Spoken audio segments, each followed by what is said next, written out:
Bonjour à tous, c'est les Lucasfilles. Bonjour Claire. Bonjour Aurélie. Vous avez l'habitude qu'on vous entraîne à l'Est avec nos délires sur les playlists asiatiques, japonaises, coréennes et chinoises. Eh bien cette fois, nous allons vous entraîner à l'Ouest. Et vous me direz que c'est tout à fait logique pour les Lucasfilles, qui le sont souvent d'ailleurs à l'Ouest. Donc nous allons à l'Ouest pour voir s'il y a du nouveau. Il y a surtout du cardio. Et dans deux sens du terme, parce que non seulement on a un homme, même plusieurs, qui courent beaucoup, donc on est à bout de souffle tout le temps.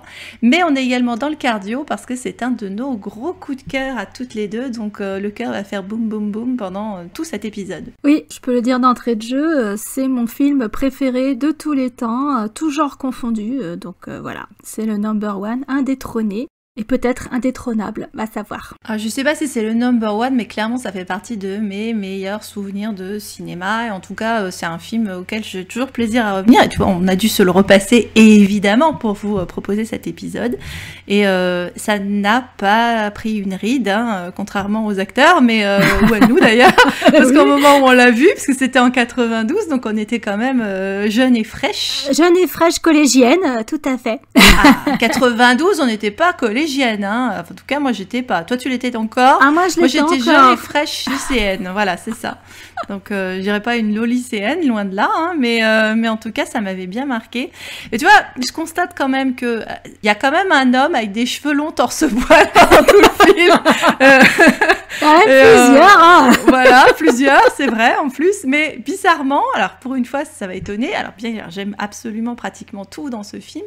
J'ai été beaucoup plus impressionnée par l'actrice. Pour moi, c'était Madeleine Stowe et le personnage de Cora qui m'ont durablement marquée, même si, voilà, je fais un package hein, de ce que tu disais avant.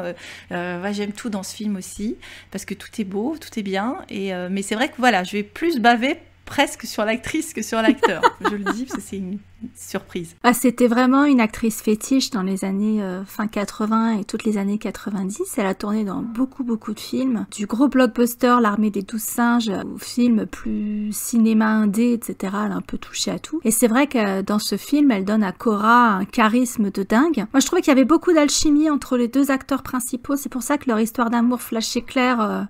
Ils tombent amoureux aussi vite que dans les dramas chinois. Bah en fait, ça fonctionne du feu de Dieu. Il y a une intensité qui est vraiment géniale. Et non, moi quand même, Daniel Day-Lewis, il m'a marqué. Mais en fait, le trio des Mohicans avec Uncas et Chingachgook, c'est pas facile à dire le nom du papa. Chingachgook.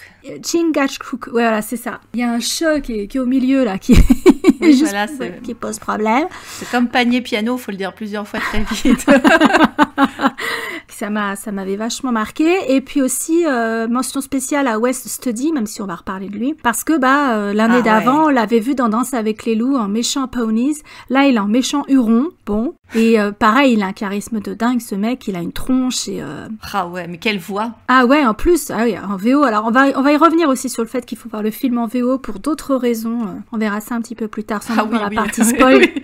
Ah ouais, pour d'autres raisons. Parce qu'en VF, c'est la loose totale. Il y a que les francophones qui se font avoir hein, sur ce coup-là, donc patatras, c'est moche, c'est pour nous. Moi, je dirais que c'était le trio qui court, qui reprend pas son souffle, qui tire à la carabine, parfois 2 carabines en même temps. Et puis Cora, sa sœur aussi. À un moment donné, il y a une scène où...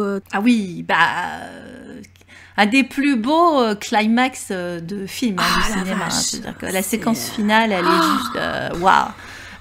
Allez. En plus, complètement en visual storytelling. Ah ouais. Il y a beaucoup, ça on peut le placer tout de suite, il y a énormément de visual storytelling. Dans ce film, t'as peu de dialogue. Le peu de dialogue est super bon. Oui. Parce que du coup, le peu qui parle, ça te marque. Et alors, comme tu disais juste avant, c'est mieux de le voir en VO parce que bienvenue à l'ONU. Hein. Lost in Translation. Voilà, c'est ça. C'est sûr que bon, tu te régales dans toutes les langues. Hein. Il y a un buffet. Et c'est vrai que du coup, c'est peut-être pour ça aussi qu'ils sont partis sur une simplification. Et c'est vrai que les silences sont bien impressionnants. Et aussi parce que les silences sont bien occupés par cette magnifique musique que tu pourras jamais te sortir de la tête.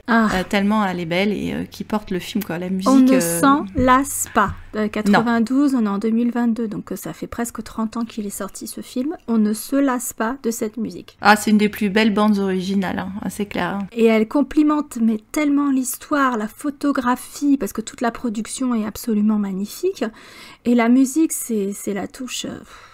Et pourtant, elle devrait pas, parce que, bon, en dehors du fait que, alors du coup, on rentre dans les histoires de production, mais en dehors du fait qu'il y avait eu un rififi entre le compositeur, donc Trevor Jones, il s'était pris le chou avec le réalisateur Michael Mann. Donc il s'est fait à un moment remplacer par un autre compositeur, mais il avait composé déjà l'essentiel des thèmes.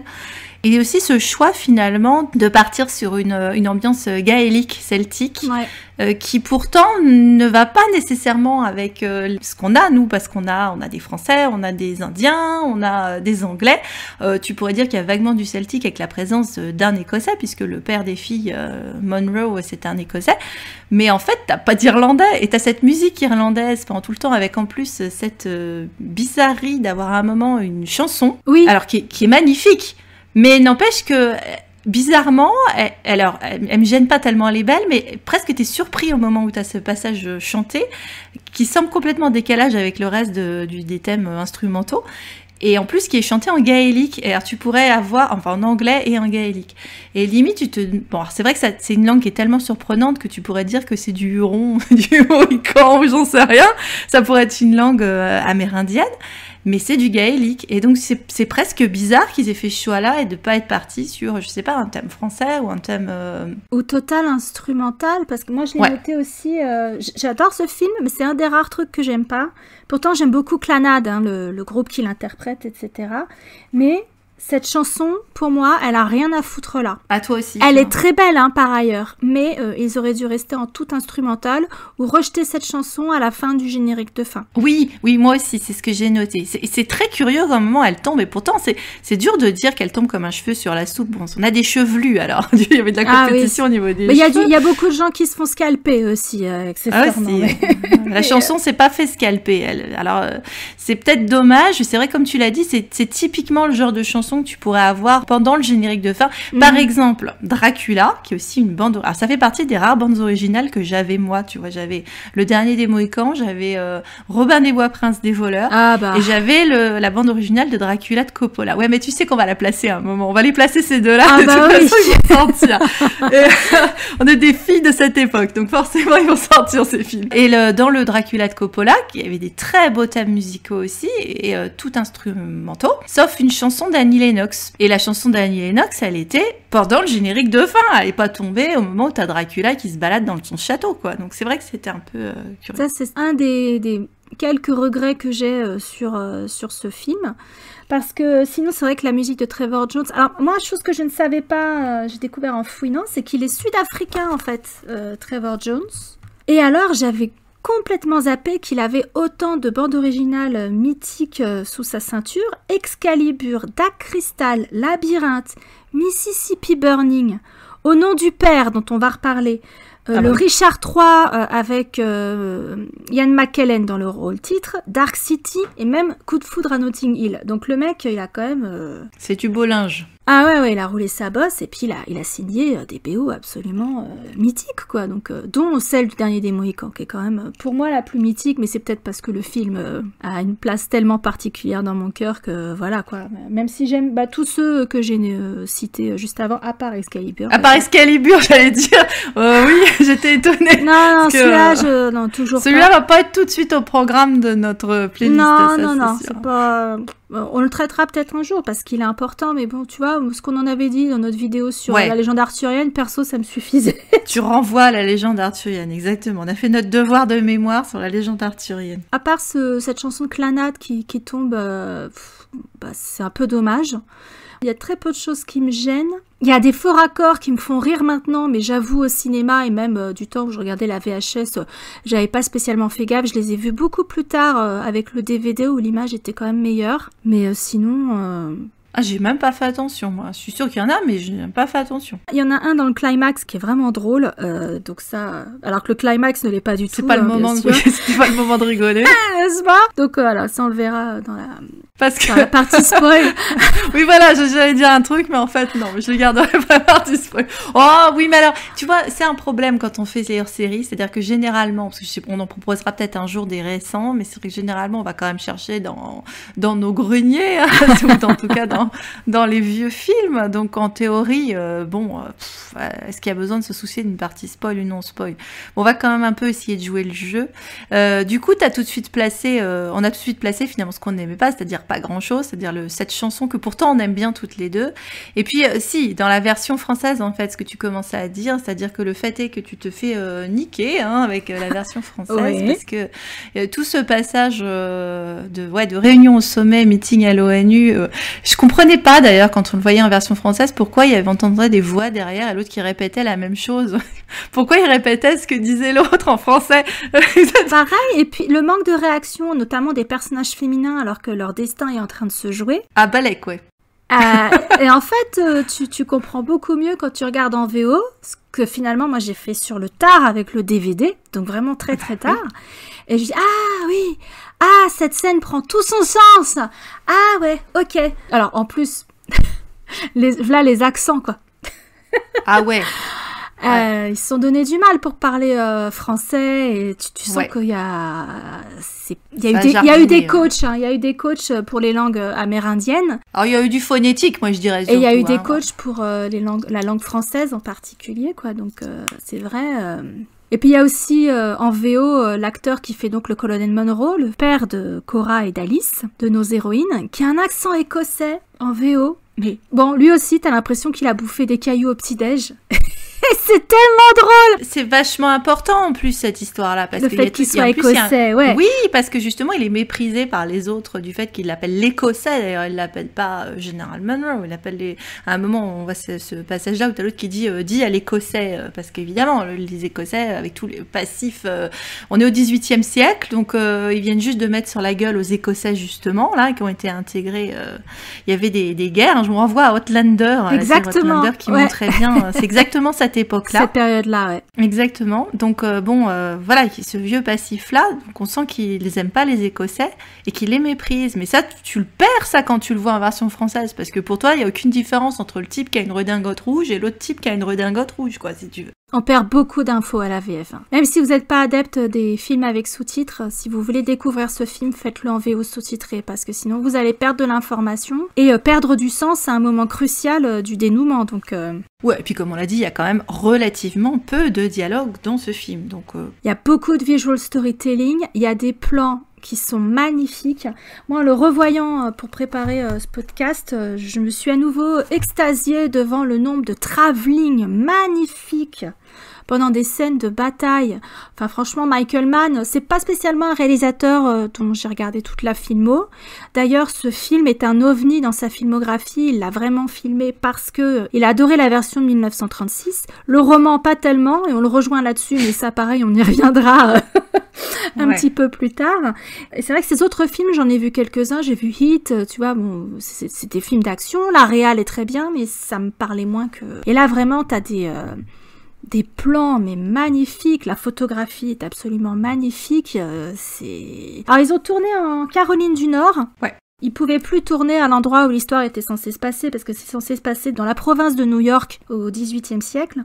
Ouais. L'état actuel de New York, le Delaware, le New Jersey et donc le Vermont. Ce sont des zones qui maintenant sont beaucoup plus urbanisées, donc ils pouvaient pas filmer dans ces zones-là. Ouais, en Caroline du Nord, c'est quand même il y a des zones beaucoup plus rurales et surtout on a cette image d'ouverture avec le thème principal qui est juste magnifique, qui te fout les poils et tout, où tu as ces montagnes dans la brume au lever du matin en fait, enfin au lever du jour. Et puis à plusieurs moments clés dans l'histoire, on va avoir à nouveau ce plan sur les montagnes, ce plan magnifique, y compris à la fin de l'histoire où en fait c'est comme des serre-livres, on ouvre avec ça et on clôture le film avec ça. T'as plein de petites subtilités comme ça. Ouais, c'est un mouvement ascensionnel. C'est vrai qu'on commence au cœur de la forêt et on finit par une vue, ce qu'on appelle the bird's eye view finalement en langage filmique, c'est-à-dire ou photo, c'est-à-dire le point de vue vue du ciel quoi en fait, ouais. Où ils sont au-dessus. Donc on a avec ça en plus juste avant on a eu ce climax avec une ascension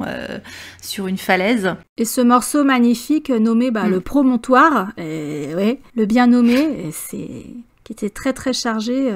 La géographie et les endroits par lesquels passent les personnages, c'est absolument pas anodin, parce qu'à un moment donné, ils sont à ras de l'eau, à un moment donné, il y a des cascades, donc il y a des phénomènes de chute, de séparation, et même quand la nature a l'air luxuriante, etc., verte, en plein soleil, en fait, elle peut être très traître quand même. T'as quand même cette sensation de la civilisation britannique qui est complètement à côté de la plaque dans son rapport à la nature et aux indigènes, aux gens qui vivent là. Les stratégies militaires sont pas du tout adaptées face à la guérilla des Indiens. Enfin, c'est les mecs, ils sont en tunique rouge, mais on les voit comme menés au milieu du visage. Les formations d'artillerie pour tirer à la carabine, etc., c'est pas du tout adapté face aux Indiens qui sont presque nus mais qui se déplacent très vite, qui sont hyper réactifs, hyper mobiles, et les autres en face, tu te dis mais tu m'étonnes qu'ils se font exploser la tronche, ils sont trop cons, quoi. Oui, c'est vrai que c'est le moment de la guerre de 7 ans en Europe, donc c'est l'exportation de conflits européens au sein de l'Amérique du Nord qui est un lieu de bataille du coup pour les Français et les Anglais principalement, puisque les Espagnols avaient déjà commencé à se faire éjecter du territoire américain. Donc on rappelle, donc ça se passe en 1757. Ouais. Pour rappel, à cette époque-là, les Français avaient officiellement la moitié des États-Unis. Déjà toute la partie Amérique du Nord, donc ce qui correspond au Canada, enfin en tout cas la partie est, puisque la partie ouest n'avait pas encore été conquise. Donc du coup toute la partie Canada du Nord avec ce que tu dis les grands lacs, puisque les zones comme Détroit, donc le Michigan, ces zones-là, et d'où le nom, sont des noms français, donc on trouve la trace des Français dans beaucoup d'endroits en Amérique. On avait également toute la partie qui descendait donc jusqu'au Mississippi, donc la Louisiane, etc. Puisque là on est à l'époque de Louis XV, donc la Louisiane c'était pour Louis XIV. La perte des colonies françaises va se faire en 2 temps, donc c'est vrai que c'est le moment où là on est en train de s'ancrer. Donc il y a le premier temps qui est la défaite des Français face aux Anglais aux plaines d'Abraham, 2 ans après l'action de cette histoire, donc en 1759. Donc là c'est encore un moment où voilà, on sent qu'on est entre les deux. Est-ce que les Français ou les Anglais vont gagner le territoire nord-américain? Donc maintenant on sait qu'on l'a perdu, mais dans l'histoire, voilà, c'était à ce moment-là les Français gagnent encore un peu, enfin il y a encore la possibilité de gagner. Et après, bon, ça ce sera beaucoup plus tard, donc en 1812, les Français finiront de perdre le territoire américain. De le vendre, vendre ce qui restait. En le vendant. La Louisiane, à l'époque, c'était, effectivement, la moitié du continent nord-américain, en fait. C'était pas l'état de Louisiane actuel. Peut-être plutôt un tiers, parce que ça fait une banane, comme ça fait un grand C'est ça, parce qu'on n'avait pas encore découvert, on n'était pas parti en Californie, il n'y avait pas, la marche vers l'ouest n'était pas complètement finie. Donc c'est vrai que ça a été la vente par Napoléon en 1812 de la Louisiane, parce que c'était le choix entre Saint-Domingue, Haïti, donc, ou la Louisiane, et donc on a préféré garder Saint-Domingue. Voilà, donc c'est pour ça qu'aujourd'hui vous êtes obligé de parler anglais quand vous allez aux États-Unis. Donc bon, mais là on a pris de l'avance, mais par contre c'est vrai que le roman, lui, parce qu'on est parti, donc on va revenir peut-être sur le pitch général. Donc le roman de James Fenimore Cooper, donc écrit en 1826, s'ancre dans la grande... on va faire sortir les cours d'histoire, là. Du coup, j'ai l'impression de redevenir prof d'anglais. C'est un des premiers grands romans américains, le fait est. Alors, on aime ou on n'aime pas Cooper. Mark Twain le détestait. Moi, il y a plein de choses que j'aime pas non plus chez Mark Twain, d'ailleurs.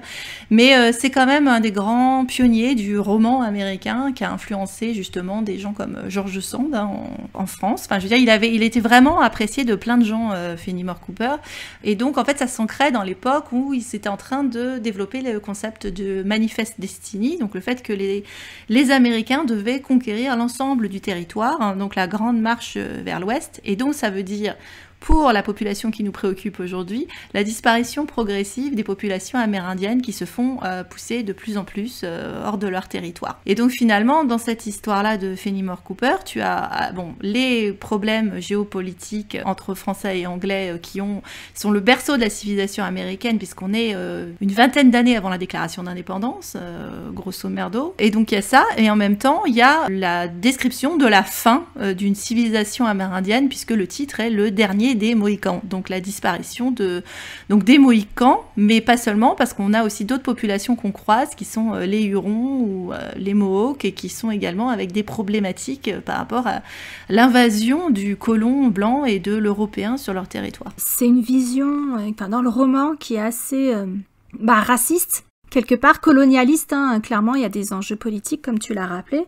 Pour information, il existe encore des Mohicans aujourd'hui, donc c'est vraiment la justification de cette grande marche vers l'ouest, parce que la frontière n'a pas arrêté de se déplacer vers l'ouest. Vous voyez là, en 1757, la frontière, elle correspond à l'État de New York, etc. Donc on est encore sur les premiers États des États-Unis. Et donc du coup, un peu moins d'un siècle après, il y aura les premiers gisements d'or qui seront découverts en Californie et qui vont accentuer le truc avec la fièvre de l'or. Donc là, tous les prospecteurs qui vont traverser allègrement les plaines, les rocheuses, etc. et puis repousser la frontière encore plus. Elle sera encore repoussée davantage après la guerre de sécession. Et puis évidemment, aujourd'hui, tout le territoire est aux mains des Blancs, enfin des colonisateurs.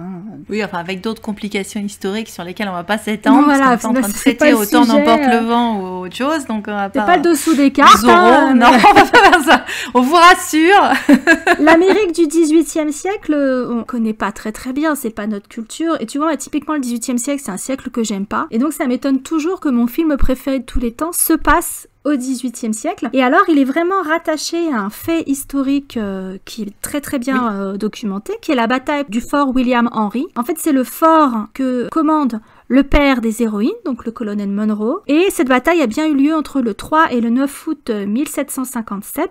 Donc ça se trouvait dans l'état de New York, le fort William Henry. Et le colonel Monroe, dans la vraie vie, est mort en novembre 1757, donc quelques mois après la chute du fort aux mains des Français. Oui, et puis il y avait vraiment, entre les personnalités historiques qu'on croise, on croise le général marquis de Montcalm, Louis-Joseph. Interprété par Patrice Chéreau, voilà. Il est mort 2 ans après, je crois, un truc comme ça. Enfin, pas Patrice Chéreau, Montcalm. Oui, c'est ça, il est mort 2 ans.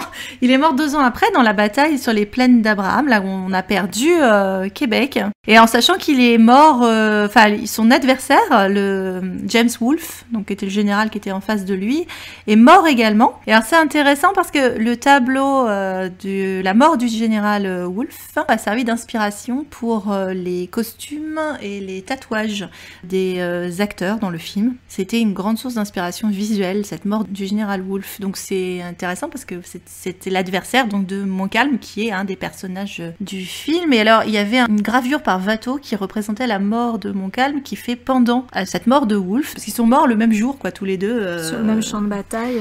Sur le même champ de bataille. Tu disais que tu détestais le 18e, moi c'est ma période préférée. Donc c'est vrai que c'est pour ça que je m'y sentais à mon aise. Tu vois, moi tu me mets des corsets, tout ça, j'étais ravie. La musique, ça me va très bien, des éclairages à la chandelle, ça me va très bien.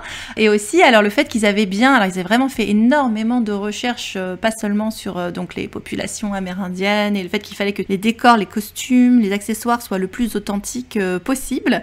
Il y avait aussi le fait que, alors heureusement pour une fois, parce que des fois les Américains nous font n'importe quoi avec les réalités historiques, au moins quand les Français et les Anglais se retrouvent sur le champ de bataille, tu vois bien la bannière blanche à fleur de lys et non pas un putain de drapeau bleu-blanc-rouge. Et bien, on a vraiment les drapeaux de l'époque, les costumes de l'époque, et ça c'était quand même agréable de le mentionner. T'as certains plans au moment des pourparlers entre le français Montcalm et puis l'écossais Monroe, où c'est carrément la reprise de gravure de l'époque en fait. Donc je pense que il y a vraiment eu un effort de reconstitution, de précision historique, même au niveau des langues indiennes. Ils ont essayé de recréer des formes plus archaïques. Même quand ils parlent en anglais, t'as pas la sensation que ils sont croisés au coin de la rue, etc. T'as des accents qui sont un peu forts. Alors, surtout Daniel Day-Lewis, qui est quand même connu pour avoir la capacité d'être un vrai caméléon. Bah oui, c'est un Irlandais à la base. En plus, voilà. Il y a l'erreur à la limite de casting, ça aurait presque été justement Madeleine Stowe ou Jodie May, qui sont censées être des filles d'un Écossais.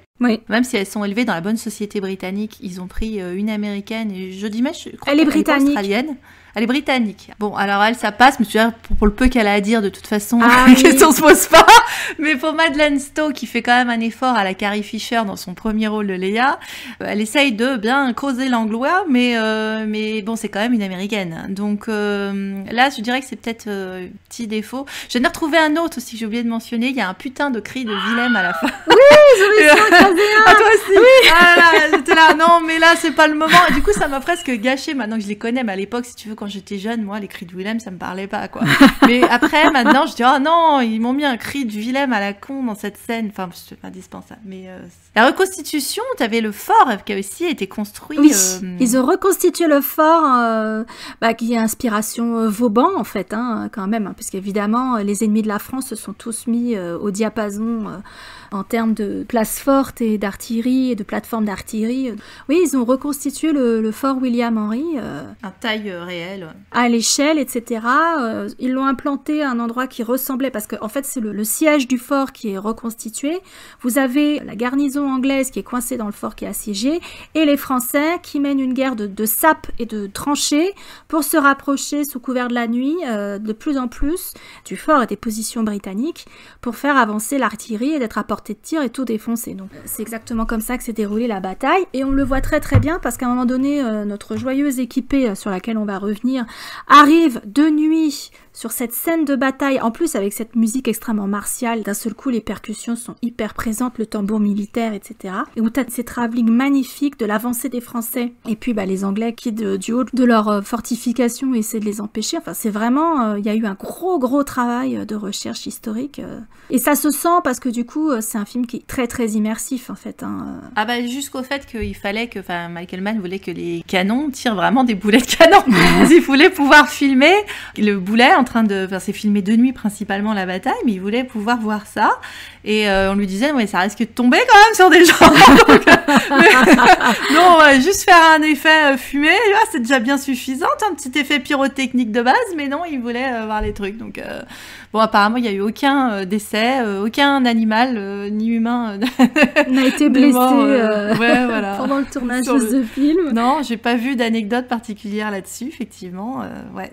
Ah, ainsi, un truc qui m'a saoulée. Pourtant, j'adore Patrice Chéreau. C'était pas un très bon acteur. Ah non, c'est pas un bon acteur, non. Il est un peu plus à l'aise dans les scènes où il est en tête-à-tête avec Magua. Et encore, il est un peu chichiteux. Mais parce qu'il voulait vraiment jouer le côté chichiteux des Français. Libertin. Ouais, parce qu'il est avec sa chorale, là, tu sens que la pédophilie n'est pas loin. Il y a quand même, c'est comme ça que les Anglais les représentaient, tu vois. Les Français sont des feignasses qui s'intéressent beaucoup plus à l'amour, aux joies, aux jeux et aux femmes qu'à la guerre, hein, tandis que l'anglais est viril et martial et tout ce que tu veux. Bon, je dirais que les deux en prennent pour leur grade. Hein. Oui, ce que dit l'anglo, oui, le général Webb, à un moment donné, au début, ça, quand il recrute la milice, il dit ça devant Duncan. Il dit, ouais, le français n'a pas de disposition pour la guerre. Il préfère son côté latin fait qu'il préfère les plaisirs, etc. Enfin, en attendant, mon calme, il est en train de te prendre ton fort William Henry et il vous met bien la misère, quoi. Bien torcher le cul cette fois-ci. Voilà, exactement. Donc, profitez parce que c'est vrai que bon, il y a le fait que tu aurais pu dire, on va encore nous représenter les Français comme des connards ou comme des pépés le putois. Bon, là, les Anglais prennent aussi pour leur grade, mais bon, c'est aussi parce que c'est comme on l'a dit, c'est un récit de mythe à fondateur américain. Donc, ce qui compte, c'est les Américains, les bons colons. Voilà, les bons colons, les bons. Parce que tu disais, c'est une histoire raciste. Alors, oui et non. Dans le roman, c'est-à-dire que pas dans le film. Oui, mais même dans le roman, c'est toujours ce problème de cette peur de ces histoires genre bon sauvage. C'est qu'il y a une bonne intention derrière de te montrer que oui, le sauvage, que ce soit dans, je sais pas, dans celui de Chateaubriand aussi. René et Atala. Ouais, Atala, exactement. Oui, qui est dans le même contexte, aux mêmes endroits. D'ailleurs, ça se passe exactement dans la même zone, puisque en plus Chateaubriand était parti. Il est parti, il y est allé, oui, tout à fait. Ouais, il y était allé, il avait visité les Grands Lacs, c'est quand même un des rares romanciers français à l'avoir fait à l'époque. Bon, on peut penser à Paul et Virginie ou d'autres choses qui se passent dans ces contextes-là, ou Rousseau, bien sûr. Et c'est l'idée que, voilà, tu veux, dans les meilleures intentions du monde, dire que le sauvage, enfin l'étranger, quoi, celui qui est pas comme toi, qui est des cultures dites archaïques, a aussi des valeurs et aussi nobles que ça. Quelque part, il y a un côté également, effectivement, paternaliste de cette affaire. Alors, il y avait ça dans le roman de Cooper quand même, c'est-à-dire que, pour une fois, ça ne donnait pas que des mauvais rôles aux Indiens, puisqu'il y avait le noble sauvage qui était en casse et donc son papa, qu'on va appeler Shinga, hein, parce que je pense qu'on va et d'ailleurs, on va placer tout de suite, parce que du coup, on part un peu comme nos histoires de drama chinois où on leur colle rapidement des surnoms. Déjà, Fenimore Cooper faisait comme les Lucasfilm dans les romans de drama chinois, parce que, par exemple, son personnage principal, donc qu'on trouve ici, donc qui est non pas l'Indien d'ailleurs, mais donc notre Nati Bumpo dans la version roman qui est L'homme de la frontière, parce que ce roman, le dernier des Mohicans, fait partie d'une pentalogie, donc on a 5 romans qui sont autour de ce personnage de la frontière qui est Natty Bumppo. On s'y est gré à Michael Mann d'avoir changé son nom, parce que c'était quand même franchement moche. Ah ouais. Et il l'a appelé Nathaniel Poe, parce que c'est également un des noms qu'il lui est donné. Alors c'est quelqu'un qui trimballe, alors s'il avait des passeports, je te dis pas, il en aurait une malle entière, parce que c'est soit bas de cuir, c'est leather stocking, puisqu'il porte des vêtements en peau de cuir, ou alors c'est longue carabine, qui est également le nom qu'on lui donne en version française d'ailleurs, dans le film et dans le roman, ou également Hawkeye, qui a inspiré donc le personnage de Hawkeye pour justement les fans de Marvel, il doit beaucoup à lui. Ail de faucon, tout à fait. Selon le contexte, ils sont utilisés de façon interchangeable, entre guillemets, c'est-à-dire les Hurons vont l'appeler longue carabine, les Anglais vont l'appeler, et d'ailleurs les colons vont l'appeler Nathaniel, et puis en fait ils s'appellent pas entre eux avec Anka, c'est son père, à un moment donné il l'appelle son fils blanc, mais c'est tout en fait. Bah, tu peux imaginer qu'Hawkeye c'est son nom indien en fait. Bah oui, parce qu'en fait dès la scène d'introduction où c'est une chasse aux cerfs, ils sont au début on comprend pas ce qui se passe, on voit 3 mecs dont Daniel Day-Lewis qui court dans la forêt, etc. On comprend pas bien, puis d'un seul coup tu le vois prendre la carabine et il tue un cerf. D'entrée de jeu, c'est impliqué que c'est un excellent tireur et qu'il a vraiment l'œil très très sûr. Et ça revient à plusieurs reprises dans le film, bien sûr, que c'est un tireur d'élite en fait avant la lettre. Hein. C'est un bon tireur. Oui.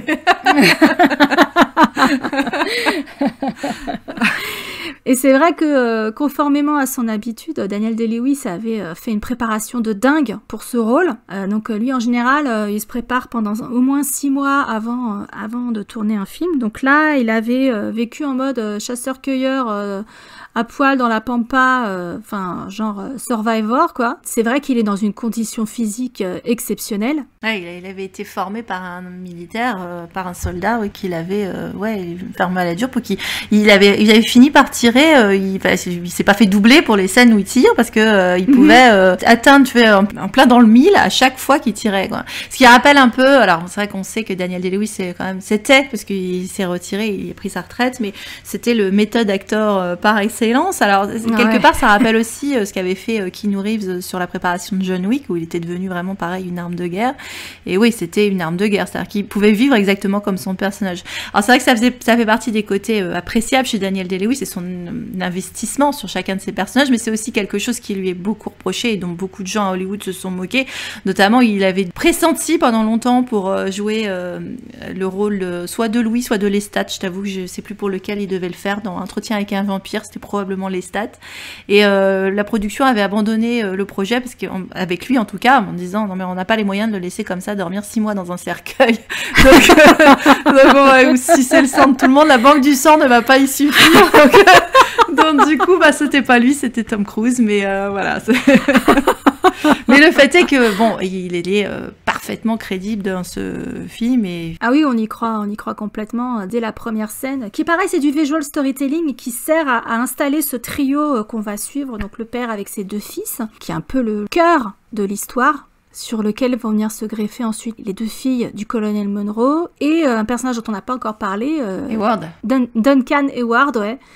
Le rouquin, un acteur que j'aime beaucoup, qu'on n'a pas vu suffisamment souvent, je trouve. Il avait joué dans Sleepy Hollow, et puis il avait joué aussi dans Le Robin des Bois de la BBC avec Richard Armitage. Bah, il faisait le roi Richard d'ailleurs, mais c'était un petit rôle. C'était un tout petit rôle, on le voit à la fin de la saison 2. S'il te recastait aujourd'hui, tu vois, t'aurais Adam Driver dans le rôle de Hawkeye, et puis Brandon dans le rôle de Duncan. C'était parfait. On a le droit de rêver, hein, ouais. Écoute, pourquoi pas. On pourrait.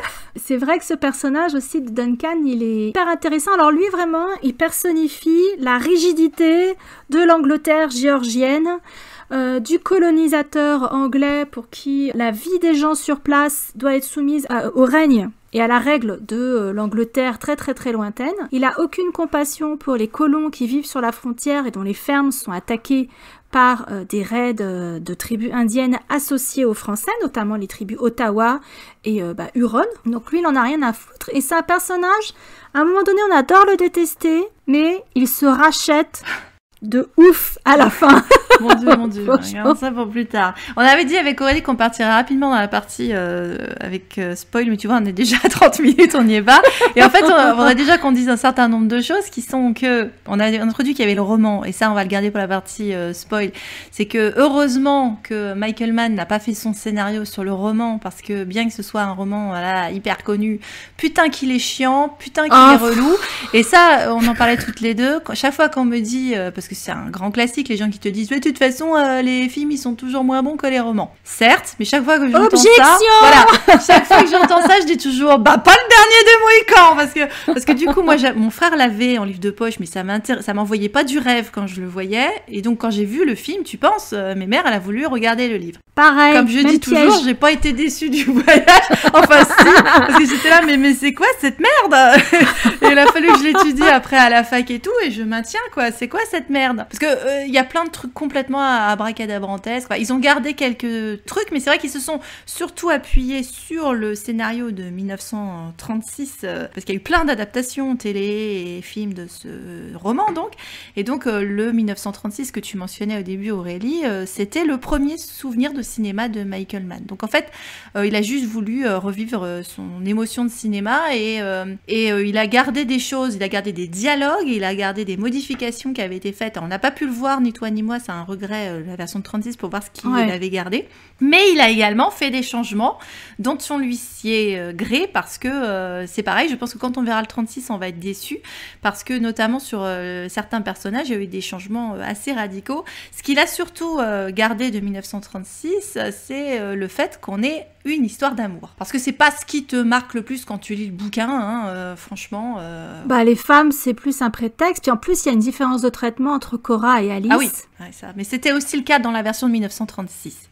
Mais là, il a fait un changement complètement différent. Et c'est vrai que là, pour l'instant, on peut pas en parler. Donc, on va le garder pour rapidement la suite, on va dire.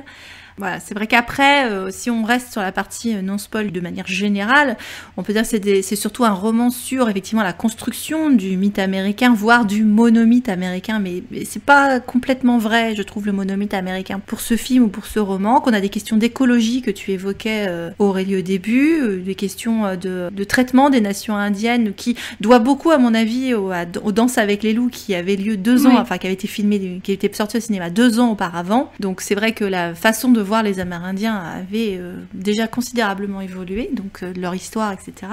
Il y a aussi la question de la perte de l'innocence qui va surtout avec la découverte d'un pays. Moi, je dirais aussi, et c'est pour ça que j'ai beaucoup aimé ce film, je dirais que pour moi, il y a une déclaration d'indépendance avant la déclaration d'indépendance dans ce film. Tu sens que ça bouillonne, hein. Ouais, mais pour moi, la vraie déclaration d'indépendance, et c'est pour ça que ce film m'a tellement marqué, c'est la déclaration d'indépendance de Cora. Oui. Et du personnage féminin. Et voilà un beau personnage féminin, c'est pour ça que j'ai dit que c'est un méga coup de cœur pour l'interprétation de Madeleine Stowe et la manière dont ce personnage a été écrit et construit par Michael Mann. Je lui rends hommage là-dessus, parce que c'est vraiment un très très beau personnage où il y a à la fois cette question de la perte de l'innocence et de la déclaration d'indépendance. Au début, quand tu la rencontres, t'as vraiment l'impression que c'est la jeune fille de bonne famille, et quand Duncan la demande en mariage, elle dit « Je n'éprouve pour vous que de l'amitié ». Oui, mais bon, quand même, c'est une base solide pour un mariage. Elle lui dit, oui, c'est vrai, certains le pensent. Donc, il lui dit, mais qui? Bah, mon père. Et puis, d'autres gens qui viennent d'Angleterre avec elle, qui lui bourrent le mou et qui lui disent qu'elle devrait épouser ce jeune officier prometteur, bien introduit dans certains cercles politiques. Qui est son ami d'enfance, en plus. Il lui dit, bah, pas la peine de faire votre jugement, suivez le jugement de personnes qui ont votre bien-être à l'esprit et qui savent mieux que vous. Mais va mourir. Donc elle lui dit pas tout de suite, elle dit ok, je vais y réfléchir, mais elle finira pour lui dire va mourir. Oui, oui, va mourir, oui, effectivement. Cette espèce de déclaration en une phrase, en fait, c'est tellement puissant, cette émancipation de cette femme, qu'elle lui dit je préfère commettre une erreur irréparable que de faire abstraction de mon propre jugement, donc je ne vous épouserai pas. c'est non. Et ça, c'est très très beau. Ouais, c'est très beau. C'est révolutionnaire pour l'époque. Il n'y a pas que ça. Mais c'est vrai, j'ai dit personnage féminin de Korra, mais en fait, c'est vrai que tu as 2 déclarations d'indépendance. En fait, les 2 personnages féminins il y en a que 2, font leur déclaration d'indépendance. Chacune à sa façon. Mais chacune à sa façon, exactement. T'en as une qui est explosive, et qui est celle de Korra, qui est un personnage vraiment explosif dans tous les sens du terme. Elle est vraiment associée avec le feu, le machin, voilà. Elle est passionnée, cette femme. Elle est passionnée, et c'était une des raisons pour lesquelles il avait choisi Michael Mann, Madeleine Stowe, notamment parce qu'il y avait l'alchimie et la compatibilité avec son partenaire, donc avec Daniel Day-Lewis. Alors, c'est vrai que tous les deux, notamment dans une scène dont on reparlera, c'est du copier-coller, hein. Tu te dis, les plus beaux cheveux du monde, si ces deux-là se reproduisent, parce qu'ils ont de magnifiques cheveux bruns. Ils se ressemblent énormément, donc c'est vrai que ça fait un très beau couple.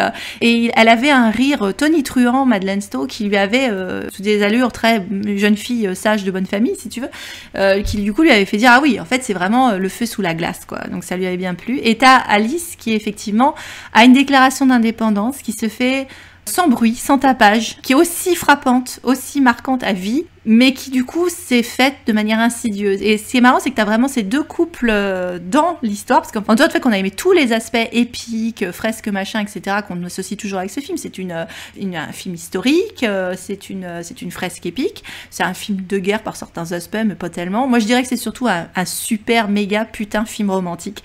Et Michael Mann voulait vraiment que ce soit un film d'amour. Et ça l'est, c'est ça qui porte tout le truc.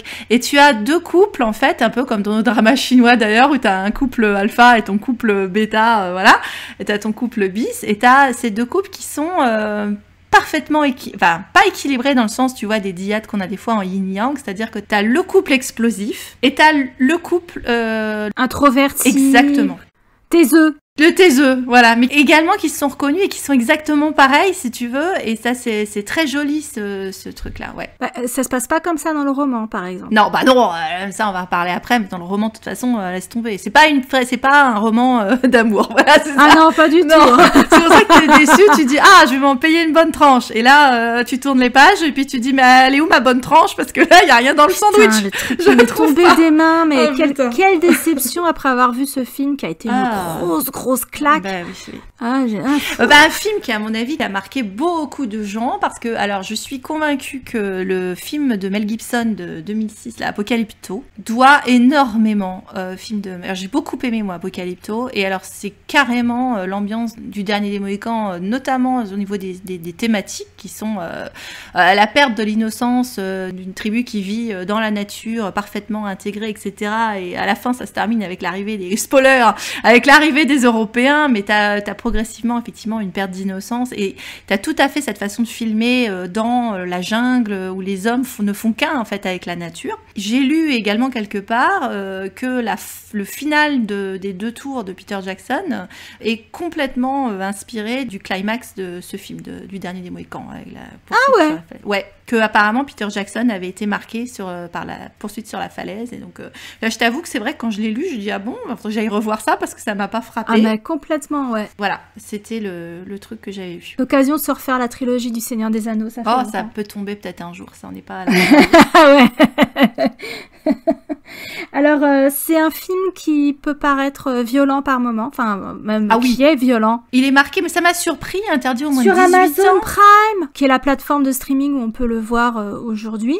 En 92, j'avais 14 ans, je suis rentrée comme ça dans le ciné. Peut-être c'est interdit au moins de 12 ans, mais ça s'arrête là, en fait. Puis moi, je le montrais à mes lycéens, je vais te dire, c'était le meilleur moyen de travailler la colonisation américaine, quoi, à l'époque de la colonisation et avant la guerre d'indépendance. C'était un bon moyen de montrer ça ressemble à quoi, visuellement, à quoi ça pouvait ressembler. Et puis c'est sûr que tu sens que ça prépare le terrain pour le film de Mel Gibson, pareil, The Patriot, qui se passe justement 2 décennies après, quoi. Tu sens que les germes de la mésentente entre les colons et l'Empire britannique, elle est déjà bien installée en 1757, quoi. Ça, c'est très très bien montré dans le film. Et t'as qu'une envie, c'est que les colons boutent l'anglais hors d'Amérique et boutent le français hors d'Amérique aussi. Bon, ça aurait été mieux s'ils avaient gardé les Indiens, mais ça c'est un autre débat. Ouais, parce que c'est vrai que même si on voit que les deux nations ne sont pas à leur place très clairement dans le continent nord-américain et ont utilisé les nations indiennes de manière pas toujours très sympathique, de ce que j'en sais ou de ce que j'avais étudié à une époque, on va dire que les Français s'en sortaient relativement mieux que les Anglais dans leur façon de gérer les populations indiennes. Enfin, il y avait moins d'histoires de... Disons qu'il y avait plus de commerce, on va dire, et il y avait un petit peu moins de... Bah, les Anglais, bon, en ont massacré quand même pas mal. Et puis, Oui. les Américains ont continué quand même derrière, donc voilà. On court sur la partie spoil. Alors, par quoi on peut commencer? Ah mon Dieu, il couche Alors ça a toujours été une interrogation. Et j'ai beau repasser la scène, je sais pas combien de fois. Est-ce qu'ils font que s'embrasser ou est-ce qu'il la prend contre le mur? Ah, moi, il couche, hein. Elle va pas va pas m'enlever le rêve de ma vie, quand même. Attends. Non. Parce que la chanson s'appelle The Kiss. C'est la première fois qu'on entend cet air lancinant au violon qui reviendra avec fracas. C'est tellement beau dans la scène du promontoire, tout le climax du film. Pour moi, j'avais l'impression qu'ils faisaient pas que s'embrasser, mais qu'ils couchaient, en fait. Oh, bah, j'espère bien, dis donc. Non, alors, je tiens à le dire tout de suite. Voilà, ça sera fait, ça sera sorti de mon système. Pour moi, c'est une des scènes plus érotiques que j'ai vues au cinéma, qui m'a le plus marqué. Soit la scène de regard, juste avant. Qu'est-ce que vous regardez? Mais vous, Miss? Oh, la scène du regard, que c'est beau, avec cette lumière orangée où effectivement elle est intimidée parce que ce passage de séduction, encore une fois on parlait du visual storytelling et t'as sorti le seul ligne de dialogue du passage où effectivement elle est embarrassée par ce regard masculin qui la désire et elle relève la tête et elle lui renvoie le désir qu'elle a aussi parce qu'elle lui a bien tapé dans l'œil quand même et là beau. Il sourit et c'est là qu'il sourit et qu'il s'en va. Ah c'est beau et puis après il revient la chercher voilà et on a effectivement cette scène là quand fait on est tourangère, c'est magnifique parce qu'en plus t'as ce parallèle qui se fait, donc à ce moment-là elle est en train de soigner les blessés au Fort William Henry et donc elle est dans un contexte de mort, lui il est plutôt en train de protéger la vie puisqu'il tire pour protéger les gens qui s'enfuient, les colons qui essayent de regagner leur famille, donc il protège la vie et elle est face à la mort. Et ils ont tous les deux cette pulsion de se retrouver dans la foule, avec en plus la musique qui est en mélange en intradiégétique et en extradiégétique, parce que c'est le thème du film, mais sauf que à ce moment-là, t'as des gens avec des violons qui jouent de la musique et des gens qui dansent, et c'est un peu faire la fête sur les ruines, et c'est un peu la fête des morts, quoi. C'est-à-dire que t'es en ambiance faire les foins parce que tout le monde va crever le lendemain.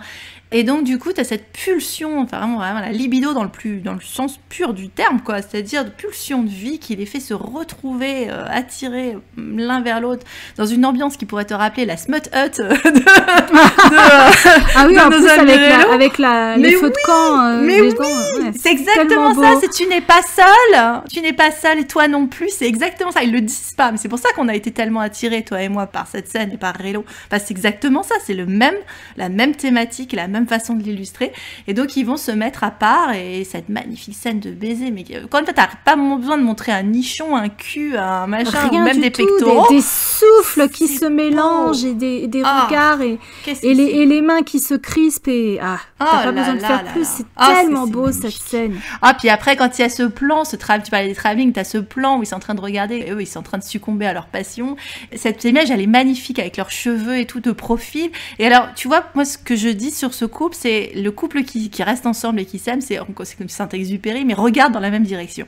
Et t'as tout un jeu régulièrement dans le film sur les regards et la manière dont ils sont placés l'un par rapport à l'autre et le fait qu'ils regardent la même chose en fait. Ils regardent dans le même sens tous les deux. C'est des gens qui, tu sais, qu'ils vont avancer ensemble parce qu'ils ont les mêmes buts, quoi, la même façon de penser. Donc elle se retourne pour regarder dans le même sens que lui. C'est magnifique, c'est trop beau. Tu as raison sur cette notion de regard. En fait, le switch se fait pendant qu'il les accompagne vers le fort William Henry, parce que forcément ce con de Duncan, il est tombé avec tout son régiment et les deux minettes dans un traquenard de Magua. C'est là que tu te rends compte que l'armée anglaise, elle est pas du tout adaptée au terrain, ils mettent du temps à réagir, ils se font tirer comme des lapins par les Indiens dans l'embuscade, enfin c'est une catastrophe, et c'est là que notre trio de Mohicans intervient et les sauve. Et donc du coup, Duncan et les deux nanas, c'est les seuls qui restent, il faut qu'ils aillent jusqu'au fort, donc nos trois Mohicans les accompagnent, les escortent. Et bon, déjà, entre Duncan et Nathanaël, ça se bouffe le nez, ça clash très vite. Et à un moment donné, ça clash entre elle et Nathanaël, au moment où ils arrivent à la ferme des Cameron, qui sont des amis à eux, en fait, nos Mohicans, puisque la deuxième scène du film, on les voit venir dîner, manger avec les Cameron, qui sont donc des colons qui vivent à la frontière et qui sont dans un endroit désolé et sans défense, quoi. Et elle lui prend le chou en disant « Non, mais il faut les enterrer, je n'ai jamais vu quelqu'un d'aussi cruel que vous, même si ce sont des inconnus, il faut les enterrer, etc. » Et là, ils sont face à face, ils sont vraiment en fight. Il s'approche d'elle, elle recule d'un pas parce qu'il est intense, il est en colère, il dit c'est du muscle, hein. Ce ne sont pas des inconnus et ils resteront où ils sont, qu'on les enterre pas. Et elle comprend pas, enfin, voilà. Et à un moment donné, donc le soir même, ils sont planqués, enfin, ils dorment au pied des arbres, etc. Dans un cimetière indien. C'est les prémices pour un film d'horreur, ça. C'était construit sur un cimetière indien. Ouais, de toute façon, tout va le mal en pis dans ce film. Hein. De toute façon, t'es sur un cimetière indien, l'Amérique, hein, clairement. Non, c'est la vache. Et c'est vrai qu'un point de vue symbolique, c'est quand même chargé. Et elle le rejoint. Parce qu'elle veut comprendre. Moi, c'est un truc que j'aime beaucoup avec Cora, c'est son ouverture d'esprit. Et elle est tellement passionnée que cette terre sauvage, ce monde sauvage dont elle ne comprend rien, ça la bouleverse. Et elle le dit d'ailleurs au personnage de Daniel Day-Lewis. Et je pense que c'est comme ça qu'il commence à flasher sur elle. Ah ouais, la ligne, elle est quand même un peu cringe, hein, quand même. Je dis que j'aimais bien les dialogues, mais celle-là, c'est « mon sang n'a jamais autant bouilli !» Et c'est la première fois qu'il regarde dans la même direction parce qu'elle vient s'allonger à côté de lui.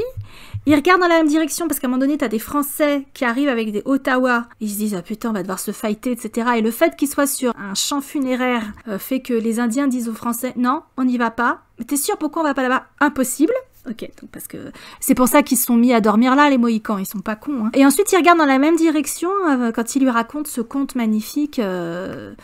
cette légende sur la naissance des étoiles, de la lune, etc. Et puis qui lui parle un petit peu de ses parents blancs qu'il a quasiment pas connus, enfin qui lui raconte sa vie. Le plan pour abailler la gonzesse, tu sais, lui vendre une espèce d'histoire vaguement mythologique. C'est elle qui est allée le chercher. C'est ça que j'aime beaucoup avec Cora, c'est qu'elle a vraiment un pouvoir de décision.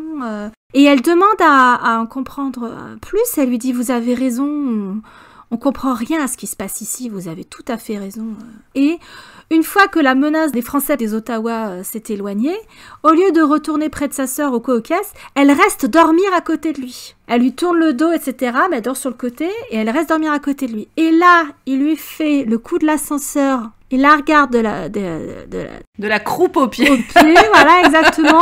Avec la croupe, alors qu'est-ce que tu veux regarder ? Il jette un regard à l'extérieur, genre je continue à faire le gay, putain non, je regarde à nouveau ça, la ou est-ce que je me fais gauler en train de mater la fille, éventuellement.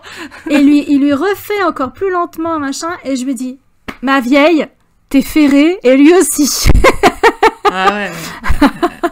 You've been claimed, my dear. Ouais, bah elle aussi, elle peut dire qu'elle se met à dormir. Bon, ouais, c'était ça où elle dormait à côté de son rouquin, là. Elle voulait pas dormir à côté. Mais ce que tu disais avec le fait que c'était quelqu'un qui était curieux tout, ça aussi c'est bien fait, c'est montré en visual storytelling dès son introduction. Parce que quand on la découvre dans l'ambiance prim and proper, tu vois, bien comme il faut, d'une civilisation britannique qui est en train de s'installer dans la jungle américaine, donc dans un décor de briques, on avait d'ailleurs un magnifique pont, je le place tout de suite. Oui, juste avant très beau, ce pont. Voilà, juste avant qu'on découvre Cora, finalement, on a un pont. Donc, on a bien l'idée qu'on va traverser, qu'il va y avoir des rapprochements qui vont se faire entre des gens peut-être qui n'auraient pas dû se trouver. Et donc, la première fois qu'on la voit, elle n'est pas occupée à boire le thé, à ravauder des chaussettes ou je ne sais quoi. Elle est en train de regarder comment on fabrique du cidre. Son pressoir, Donc, elle est occupée par une activité industrielle à s'intéresser à une machine.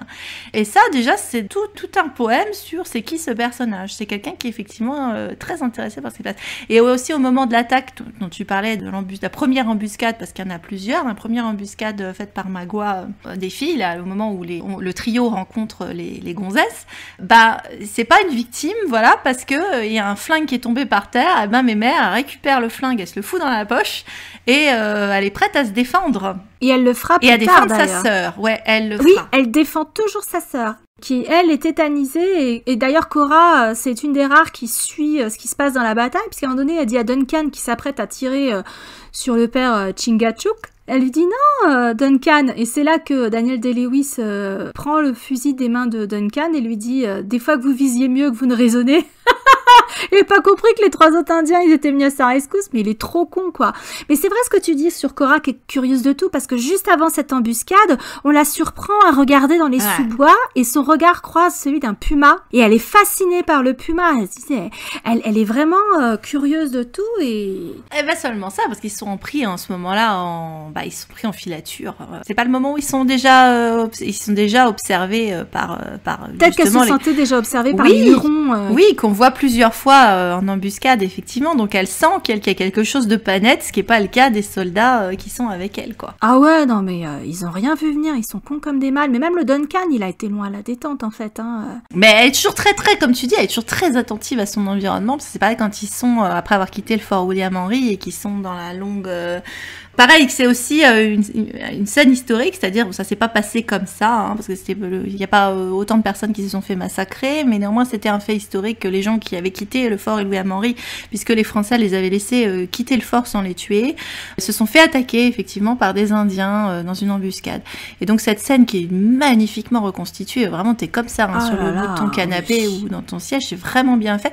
Et elle est très attentive à regarder, parce que lui à ce moment-là il est considéré comme un déserteur, ou en plus quelqu'un qui a aidé des déserteurs, donc il doit subir la cour martiale, bien qu'il n'était pas militaire, mais néanmoins il c'était un prisonnier, et comme du coup ils ont dû évacuer le fort, ils n'ont pas eu le temps de le mettre à mort, donc c'est prévu pour plus tard de l'envoyer à Potence. Et donc elle regarde, elle cherche où il est, c'est son premier réflexe de regarder où il est, elle est sans arrêt en train de regarder derrière, de vérifier. Et bon pareil, lui aussi, il l'a dans son viseur, là ce que tu disais à propos de Claim, là, il l'a dans son viseur, parce qu'il doit remonter à toute la file indienne, faut pas le dire autrement, pour arriver à récupérer sa gonzesse dans une séquence d'action. Tu vois, on aime bien les histoires d'amour, mais on n'est jamais contre des bonnes séquences d'action, parce que putain, qu'est-ce que c'est bien fichu. Et ils avaient montré toute la technique de combat qu'ils avaient expliqué à Daniel Day-Lewis quand il avait fait sa préparation, en disant oui, quand tu veux essayer d'incapaciter ton ennemi, la première chose à faire c'est de lui couper les tendons, parce qu'une fois qu'il est à terre, il va pas te faire grand chose. Donc trancher les jarrets, comme aux chevaux de guerre d'ailleurs. Exactement. Et il avait dû apprendre aussi à charger, parce qu'il avait vu ça dans le scénario, c'est ce que voulait Michael Mann, que tu chargeais ta carabine en courant. Et il avait lu, il a dit ça va pas être possible mon gars, et en fait comme son instructeur le faisait, ça a été possible mon gars, et il a fini par le faire. Par contre c'est vrai qu'il a payé cher pour ce rôle, comme tous ses rôles d'ailleurs. C'est-à-dire qu'il a fini, il avait des hallucinations, il était devenu claustrophobe quoi. Et il était capable de se battre avec un tomahawk ou un sabre, un machin, tuer un animal, parce que quand il avait fait sa formation, il mangeait pas s'il avait pas chassé. Donc c'était intérêt à apprendre, et c'était la première chose qu'on voyait effectivement à la scène, c'est-à-dire que c'était un moment où, la première scène de chasse d'ouverture là, c'est-à-dire que tu dépends de la nature, et en même temps on montrait le respect de la nature, puisqu'il y a au moment où il tue ce daim, qui est aussi une évocation d'un autre surnom du personnage et d'un autre roman de la série de Fenimore Cooper, le tueur de daims de Deerslayer. Donc il tue cet animal, il le remercie d'être mort pour leur permettre de vivre en fait. Et cette séquence, comme tu disais, où ils sont complètement confondus avec la nature, on ne sait pas s'ils sont la proie ou s'ils sont les chasseurs. Enfin, à un moment, on ne sait pas trop au début. Au début, c'est pas clair, ouais. Un peu comme Jodie Foster au début du Silence des agneaux, si tu veux. Où tu sais pas s'il est en train de courir après quelqu'un ou s'il y a quelqu'un qui lui court après. Et c'est vrai que ça arrive plusieurs fois. De la même manière, quand ils arrivent dans la cabane des colons que tu as évoqué, qui se sont fait massacrer, on ne sait pas s'ils viennent pour les attaquer ou s'ils sont son copain. Mais en fait, il y a une harmonie au début entre colons et population amérindienne qu'on voit, parce qu'on les voit en train de partager des repas. Enfin, ils sont... Faire un foot ou l'équivalent du foot. À la crosse. Ça s'appelle la crosse. Il y a une harmonie entre l'homme, la nature, les colons et les Indiens. Donc c'est vraiment une ambiance vie complètement harmonieuse. Donc là, ça s'ancre très bien dans le monomythe américain, parce que c'est une communauté en paix où il y a un problème qui arrive. Alors le problème, il est biface, parce que c'est à la fois Magua et son arc de vengeance, et les deux cons européens qui se tapent dessus, donc les Français et les Anglais. Les fouteurs de merde, exactement. Comme d'habitude. Et le héros providentiel, qui est donc du coup Nathaniel, l'homme de la frontière, qui contrairement à certains monomythes américains, a le droit de repartir avec une gonzesse à la fin. Ce qui n'était pas le cas dans le roman, puisque dans le roman, c'est Uncas tombe amoureux de Cora, Mais Cora, aucun blanc la calcule parce qu'elle a du sang noir dans ses veines. En fait, là, dans le film, c'est pas explicité, mais on peut supposer que les deux sœurs ont la même mère, que Monroe s'est mariée une seule fois. Dans le roman, sa première épouse était une mulâtresse, donc elle avait du sang noir. Et donc, Cora a du sang noir, donc elle est impure. Hein. C'est pas dit tel quel dans le roman, mais clairement, c'est ce qu'on essaie de nous faire comprendre. Contrairement à la blonde Alice, la princesse blanche, issue d'un deuxième mariage avec une femme blanche bien comme il faut, etc., qui est donc convoitée par Duncan. Et qu'il aime en retour. Eux, ils survivent, les blancs survivent. Par contre, Uncas et Cora crèvent, et Magua crève de toute façon, parce que oui, son arc de vengeance capote. Donc là, ils ont fait l'inverse. La brune, Cora, c'est celle dont Nathanaël va être amoureux, c'est le rôle principal. Et puis Alice, c'est Uncas qui va tomber amoureux d'elle. Donc là, on a un couple biracial, en fait, entre guillemets, mixte. Ça leur portera pas bonheur, mais au moins ils l'ont fait. Ouais, il y en avait aussi d'une certaine manière, mais comme tu l'as dit, du fait qu'elle avait des origines métisses, elle a été considérée comme plus proche finalement de l'Amérindien. Mais oui, il se passait rien, ils se disaient rien, comme le couple Alice Uncas. Mais le fait qu'ils soient ensemble dans la mort et qu'ils viennent la défendre quand elle est embarquée par Magua, puisque du coup c'est elle qui est donnée à Magua à la fin pour avoir une descendance. Donc on donne la mulâtresse à l'Indien en fait. Et c'est vrai que ça avait été changé parce que Nathanaël, il pécho personne dans le bouquin. Hein. Non, il a une occasion de pécho dans un autre roman qui s'appelle, c'est celui qui se passe sur une île, The Pathfinder. Voilà, je sais pas comment ça a été traduit en français, mais c'est The Pathfinder. Et il a une occasion de pécho et puis ça se fait pas quand même, parce que l'homme de la frontière, il doit rester pour le coup monomythe américain, c'est-à-dire éternellement célibataire, I'm a poor lonesome cowboy, tu vois, c'est Lucky Luke quoi. Ouais, fallait aller au pute à ce moment-là. Hein. Ouais. Oui, mais néanmoins, bon. Il prêtait le secours quand il est arrivé au village, hein, à un moment donné. Et donc, dans le 1936, la blonde Alice tombe amoureuse du coup de Nathanaël. Et il l'aime en retour. Et il pécho pas complètement à la fin, mais elle lui dit je t'attendrai quand tu reviendras. Donc ça laisse entendre qu'ils vont rester amoureux. Donc pareil, Cora balèque, elle meurt, et puis c'est avec Uncas aussi. Donc c'est un choix complètement radical de la part de Michael Mann d'avoir fait de Cora l'héroïne et l'objet de désir. Ça va avec l'évolution, on va dire, des mentalités américaines. Elle n'a pas fait une métisse, il n'est pas parti quand même jusque-là, mais ouais. Il aurait pu. Ça aurait bloqué au niveau de Duncan, en fait. Parce que finalement, là, on a un triangle amoureux avec Duncan et Nathanaël. Ouais, et à ce moment-là, il aurait aimé Alice. Il aurait aimé Alice, ouais. Mais Alice, il la considère plus comme une petite fille, il la calcule à peine, en fait. Ah Alice, ça glisse, mais pas au pays des merveilles. Finalement, Uncas tombe amoureux d'Alice avant que Nathanaël ne tombe amoureux de Cora. Ah, c'est beau ça aussi. Ça fait que quelques heures qu'ils les ont sauvés de l'embuscade de Magua avec ses hurons. Et ils passent le long d'une cascade, etc. Ils doivent monter. Déjà, il est en train de la regarder avec insistance. Et puis après, il a l'air désolé, genre, de toute façon, ça se fera jamais, c'est une Britannique, moi je suis un Indien. En plus, il se fait chambrer à la ferme des Cameron, donc dans la deuxième scène où tout le monde lui dit « Non mais t'es pas encore marié, t'as pas encore d'enfant, qu'est-ce que toujours t'attends ?» Puceau. Toujours puceau, voilà, c'est ça et tout. Ça doit être un Skywalker en classe, parce que non seulement il tombe dans les ravins, mais en plus il meurt puissant. Alors que personne n'emmerde Nathanaël, tu vois, mais Uncas, il se fait chambrer puissant, je pense que c'est ça la différence. Et donc en fait, Uncas, il flash sur Alice. Dans le non-dit, ils établissent pas du tout de contact visuel à ce moment-là, mais ça se fait vraiment tout en douceur, tout dans le sous-texte. C'est très très beau.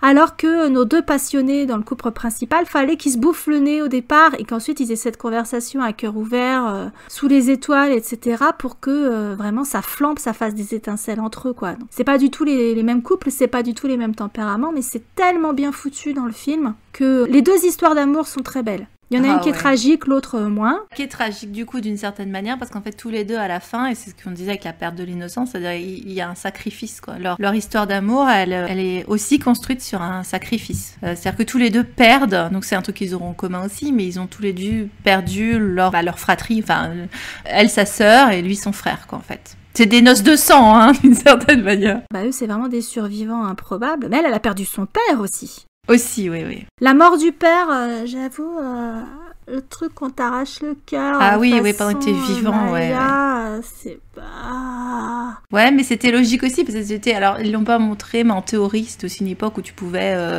ou des traditions, des rituels, où tu mangeais, par exemple, le cœur de ton ennemi, c'était aussi un moyen de t'approprier... sa puissance, c'était... la puissance, littéralement, parce qu'en plus, il lui dit qu'il va exterminer sa semence, donc c'est-à-dire ses enfants, en fait. Donc, il y a aussi une castration. Voilà, c'est ça. Il va être éliminé de la surface de la Terre. Et puis justement, c'est ça que le grand sachem des Hurons va temporiser, puisqu'il lui dit, il reconnaît le besoin de vengeance de Magua, donc il lui dit on va sacrifier la fille aînée, la brune, Cora, mais il faut quand même que le colonel Monroe ait une descendance, donc Magua prendra la blonde, Alice, pour avoir une descendance. Donc Magua, ça lui plaît pas trop, mais il s'embarque quand même la blonde, et puis quand il se passe ce qui se passe, il est pas content. Et là, pareil, c'est que du visual storytelling, c'est magnifique. En même temps, c'était forcément du visual storytelling, parce que, sûr que Magua, il aurait pu lui parler, puisque... Il parle anglais et français, Magua. Alors, on va le placer tout de suite, c'est vrai que t'as un personnage de méchant qui est formidable. Enfin, faire que tu le détestes, mais en même temps, il est justifié dans ce qu'il fait d'une certaine manière. Enfin, tu comprends complètement son chemin, même si on n'a pas vu ce qui s'est passé. C'est-à-dire qu'effectivement, il a son arc de vengeance parce que, à cause des Anglais qui sont venus dans son village, il a perdu de sa famille, quoi. Il a perdu ses enfants, sa femme, du coup, le croyant mort parce qu'il a été capturé par les tribus qui étaient alliées à Monroe. À Monroe, justement. Donc il a été victime au premier degré donc de l'envahisseur anglais et donc quand il a enfin pu rejoindre sa femme, elle s'était remariée, elle avait refait sa vie. Donc il dit attends, œil pour œil, dent pour dent, donc je vais me venger. Et en plus c'est un des rares qui il a une capacité de camouflage et d'adaptation lui parce que le renard subtil c'est son surnom. Ouais, c'est le cas de le dire, hein. C'est ouf. Il parle plusieurs langues. Voilà un exemple de polyglotte, le mec.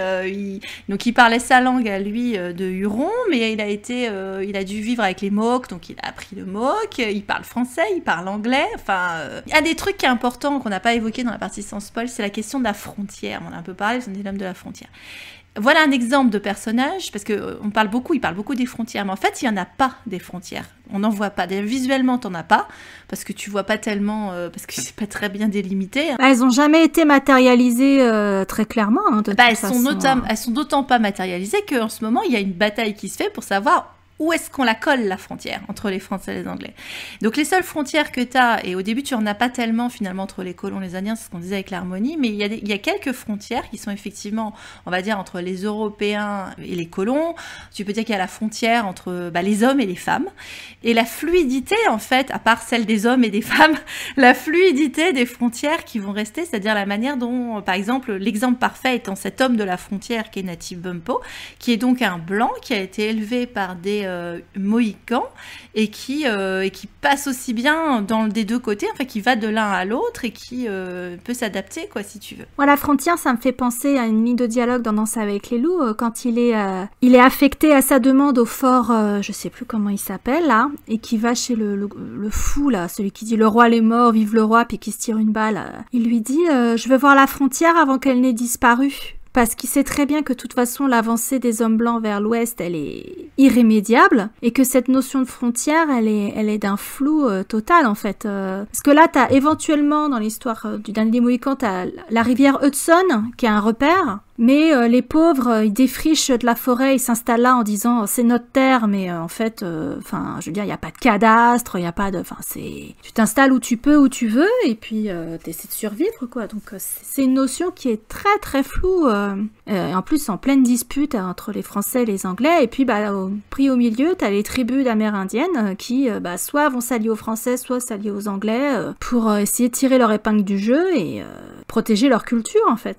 D'autant qu'effectivement les Européens leur ont brouillé leurs frontières, alors parfois en disant que c'était des peuples nomades, ce qui n'est pas forcément le cas pour les populations des Grands Lacs dont on cause là aujourd'hui. Ah oui, on n'est pas dans les plaines là. Non, donc c'était pas des populations nomades, mais du coup ils ont brouillé leurs frontières puisque des populations se sont fait déplacer, ou alors du coup il y a effectivement des mélanges qui se font ou d'autres qui sont recueillis par d'autres, c'était pas prévu, ouais effectivement. Et en plus le fameux thème de Clanade là, que toi et moi finalement on a du mal à placer dans le film, et qui est une chanson sur la question de la frontière, enfin c'est une des paroles très jolies d'ailleurs, qui fait écho à une des très belle scène du film qui est la scène de la cascade, dont qu'on va passer juste après, toi et moi, je pense, du coup.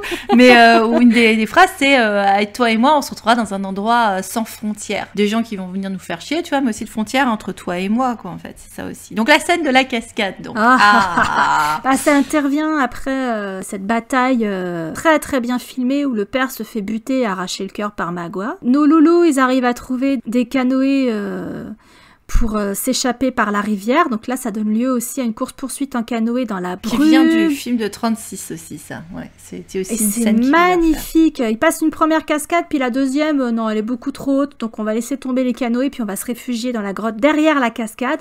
Donc là, comme d'habitude dans ce film, tout est beau, la photographie. Et c'est là que notre ami Nathanaël doit apprendre à Cora que son papa est mort. Donc elle essaie encore de protéger sa sœur comme d'habitude. Elle la protège physiquement, mais elle la protège émotionnellement autant que possible. Et elle dit ne dis rien à Alice pour l'instant. Ah, puis il lui fait comprendre sans mots, hein, quasiment. Parce qu'on ne sait pas s'il lui chuchote un truc à l'oreille. On ne sait pas ce qu'il lui dit alors. Ouais, il la serre contre lui, donc ça doit vouloir dire... Est-ce que ça suffit juste, voilà, est-ce qu'en fait il la tient juste contre lui et du coup elle comprend que il n'y a pas de bonnes nouvelles à lui annoncer, ça c'est gros moment câlin, ou alors est-ce qu'il lui dit quelque chose à l'oreille? Je sais pas, parce que juste avant elle lui demande est-ce que tu as vu mon père, il lui a dit depuis une certaine distance. Et après, il la prend dans ses bras. C'est ça, c'est la création de parfaits moments d'intimité dans un contexte épique, quoi. C'est-à-dire le truc qui te dépasse. C'est-à-dire, c'est vraiment des êtres humains qui ont conscience de la brièveté de la vie, tu vois, et de la nécessité d'agir vite, hein, le carpe diem, au milieu de scènes historiques qui les dépassent complètement, quoi, des conflits géopolitiques, géostratégiques. Ils se retrouvent au milieu de ça, ouais. Ça rejoint bien ce qu'elle lui dit quand elle va le voir dans la prison. Elle essaie de plaider sa cause auprès de son père pour pas qu'il soit pendu pour sédition et pour avoir aidé les autres à déserter, les colons. Et elle lui dit mais le monde entier s'est embrasé, parce que ça doit être l'impression que ça donne en fait. Son monde à elle est complètement chamboulé et elle est complètement perdue, mes mères. Et puis c'est vrai que du coup ils sont devenus beaucoup plus réactifs entre la première embuscade et la deuxième embuscade, donc à la chute du fort. Elle est beaucoup plus réactive, elle pense tout de suite à la faire descendre, elle et sa sœur de leur monture, parce qu'elles font des cibles parfaites, à se réfugier près d'un arbre. Elle hésite pas à tirer une balle dans la tête d'un mec, etc. Enfin, tu sens qu'elle a appris sur le tas, qu'elle est beaucoup plus réactive. Même Duncan, qui était lent à la détente pour la première embuscade de Magua, là, il s'est adapté aussi par la force des choses. Mais c'est vrai que cette scène, elle est d'une intimité. Tu sais, elle s'adapte, même dans le canoë, tu sais, au moment où ils descendent, juste avant d'arriver sous la chute d'eau, elle a les carabines sous le bras, tu sais. C'est un détail qui a l'air de rien, mais tu vois, elle est pas juste en mode, faut que je tienne mon jupon, peur de me mouiller mes brodequins, tu vois.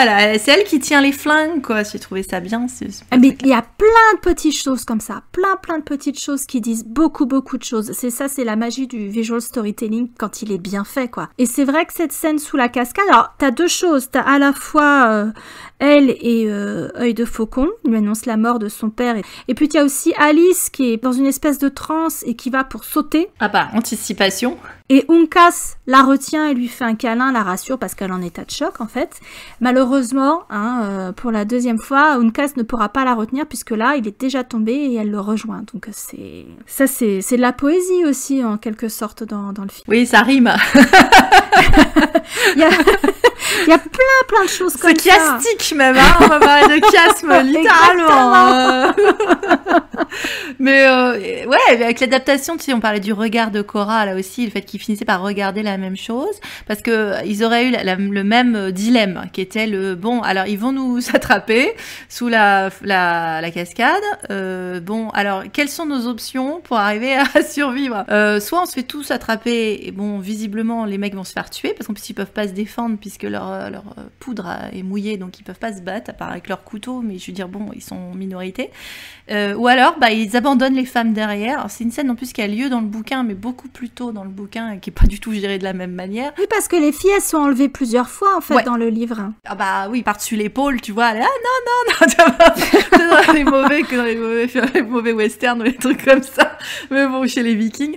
Et donc du coup l'autre option c'est, et en fait c'est elle qui le dit pour lui, parce qu'il dit bon on va se faire choper, elle dit bon barre-toi, sauve-toi. Et elle aurait jamais dit ça, tu vois, quelques jours auparavant. Enfin, elle aurait dit ouais, espèce de lâche, tu nous abandonnes, connard. C'est la réaction de Duncan en fait, mais là maintenant elle comprend ce qui se passe. Elle sait que c'est leur seule option. C'est-à-dire que si eux, ils s'en vont, bah, ils peuvent venir essayer de les sauver. Et c'est magnifique parce qu'il lui dit un truc qui est absolument horrible, tu vois. Qui est, bah écoute, quoi qu'il arrive, je viendrai te chercher, mais il faut que tu restes vivante. Sous-entendu, ce qui est pas dit, mais c'est toute la beauté du truc, bah tu vas peut-être te faire battre, tu vas peut-être te faire torturer, tu vas peut-être te faire violer, tu vas peut-être te faire vendre, transformer en esclave ou machin, mais quoi qu'il arrive, moi je te rattraperai, ça n'est pas grave. C'est vachement fort. Enfin, c'est pas dit, hein, mais c'est ce que ça sous-entend et c'est ce que tu comprends, quoi. Tu perds un peu d'informations à la VF, mais en VO, il lui dit « Tu te soumets ». Ah oui, ça aussi, ouais. Tu te soumets. Quoi qu'il te fasse, sous-entendu les autres, tu te soumets, tu es forte. Quoi qu'il arrive, tu restes en vie.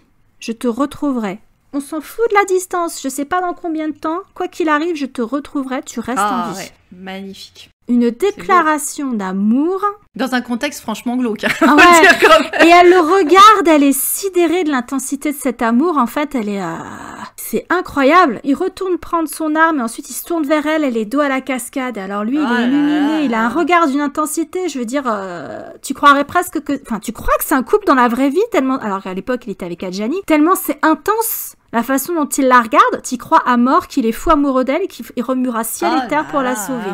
Ils se connaissent depuis 3 jours, les mecs.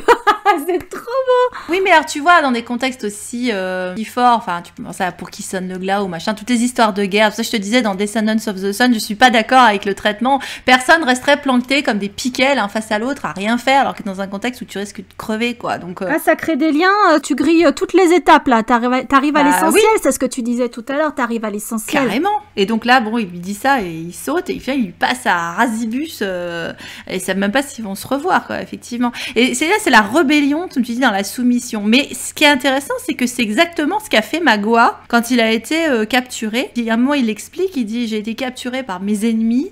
J'ai fait semblant d'être l'un des leurs. J'ai parlé comme eux, j'ai mangé comme eux, je me suis fait accepter par eux. Et tout le temps dans mon cœur, je suis restée un Huron et j'ai tramé ma vengeance, quoi. » Et en fait, c'est quasiment la même chose qu'il lui demande de faire à Cora. Et c'est ce qu'on voit dans cette scène, finalement, qui a pas de sens, comme tu dis, en version française, parce qu'on sait pas où elle dit rien, mais en même temps, elle est attachée, ou elle est mise à genoux, et en même temps, tu sens qu'elle est capable de se rebeller, quoi. Qu'il y a du défi. Il y a du défi dans la soumission, il y a du défi. C'est assez fort aussi quand tu es dans un contexte américain où tu as quand même la question de l'esclavage et la question de l'extermination, pas d'autres mots, des populations amérindiennes, la question de la rébellion dans la soumission, c'est tout un programme quand même. À un moment donné, il y a cette scène où il remonte une pente de ouf, vive le cardio, avec la musique de Clannad qu'on n'aime pas trop. Elle fait exprès de lui laisser des traces parce que c'est un excellent pisteur. Tous les trois Mohicans, ce sont d'excellents pisteurs de toute façon. Ah, est-ce qu'elle est fut-fut. Elle a oublié de dormir, la copine. Elle essaie autant que possible de lui faciliter la tâche. Et ensuite, t'as cette scène énorme dans un village de Hurons où il y a le grand Sachem qui est là, qui doit donner sa justice. Donc Magua, il arrive avec ses trophées, l'officier et les 2 filles de Monroe, et il demande à ce qu'on les bute tous. Et il parle en français avec le Sachem, sauf que en VO, les autres... Alors, l'officier parle français, mais les 2 nanas ne parlent pas français. C'est étonnant d'ailleurs pour des filles de bonne famille britanniques, machin, et écossaises qui plus est, avec l'attachement qu'avaient les Écossais à la France. Ah bah, nos alliés naturels contre la perfide Albion. Je t'avoue que là, il y a peut-être une erreur d'écriture là, à ce niveau-là, parce que les gamines, elles auraient parlé français, quoi. J'y crois pas une seconde. Elles auraient forcément eu une nounou française à un moment ou un autre. Enfin bon. Mais en VF, tout le monde parle français. Donc...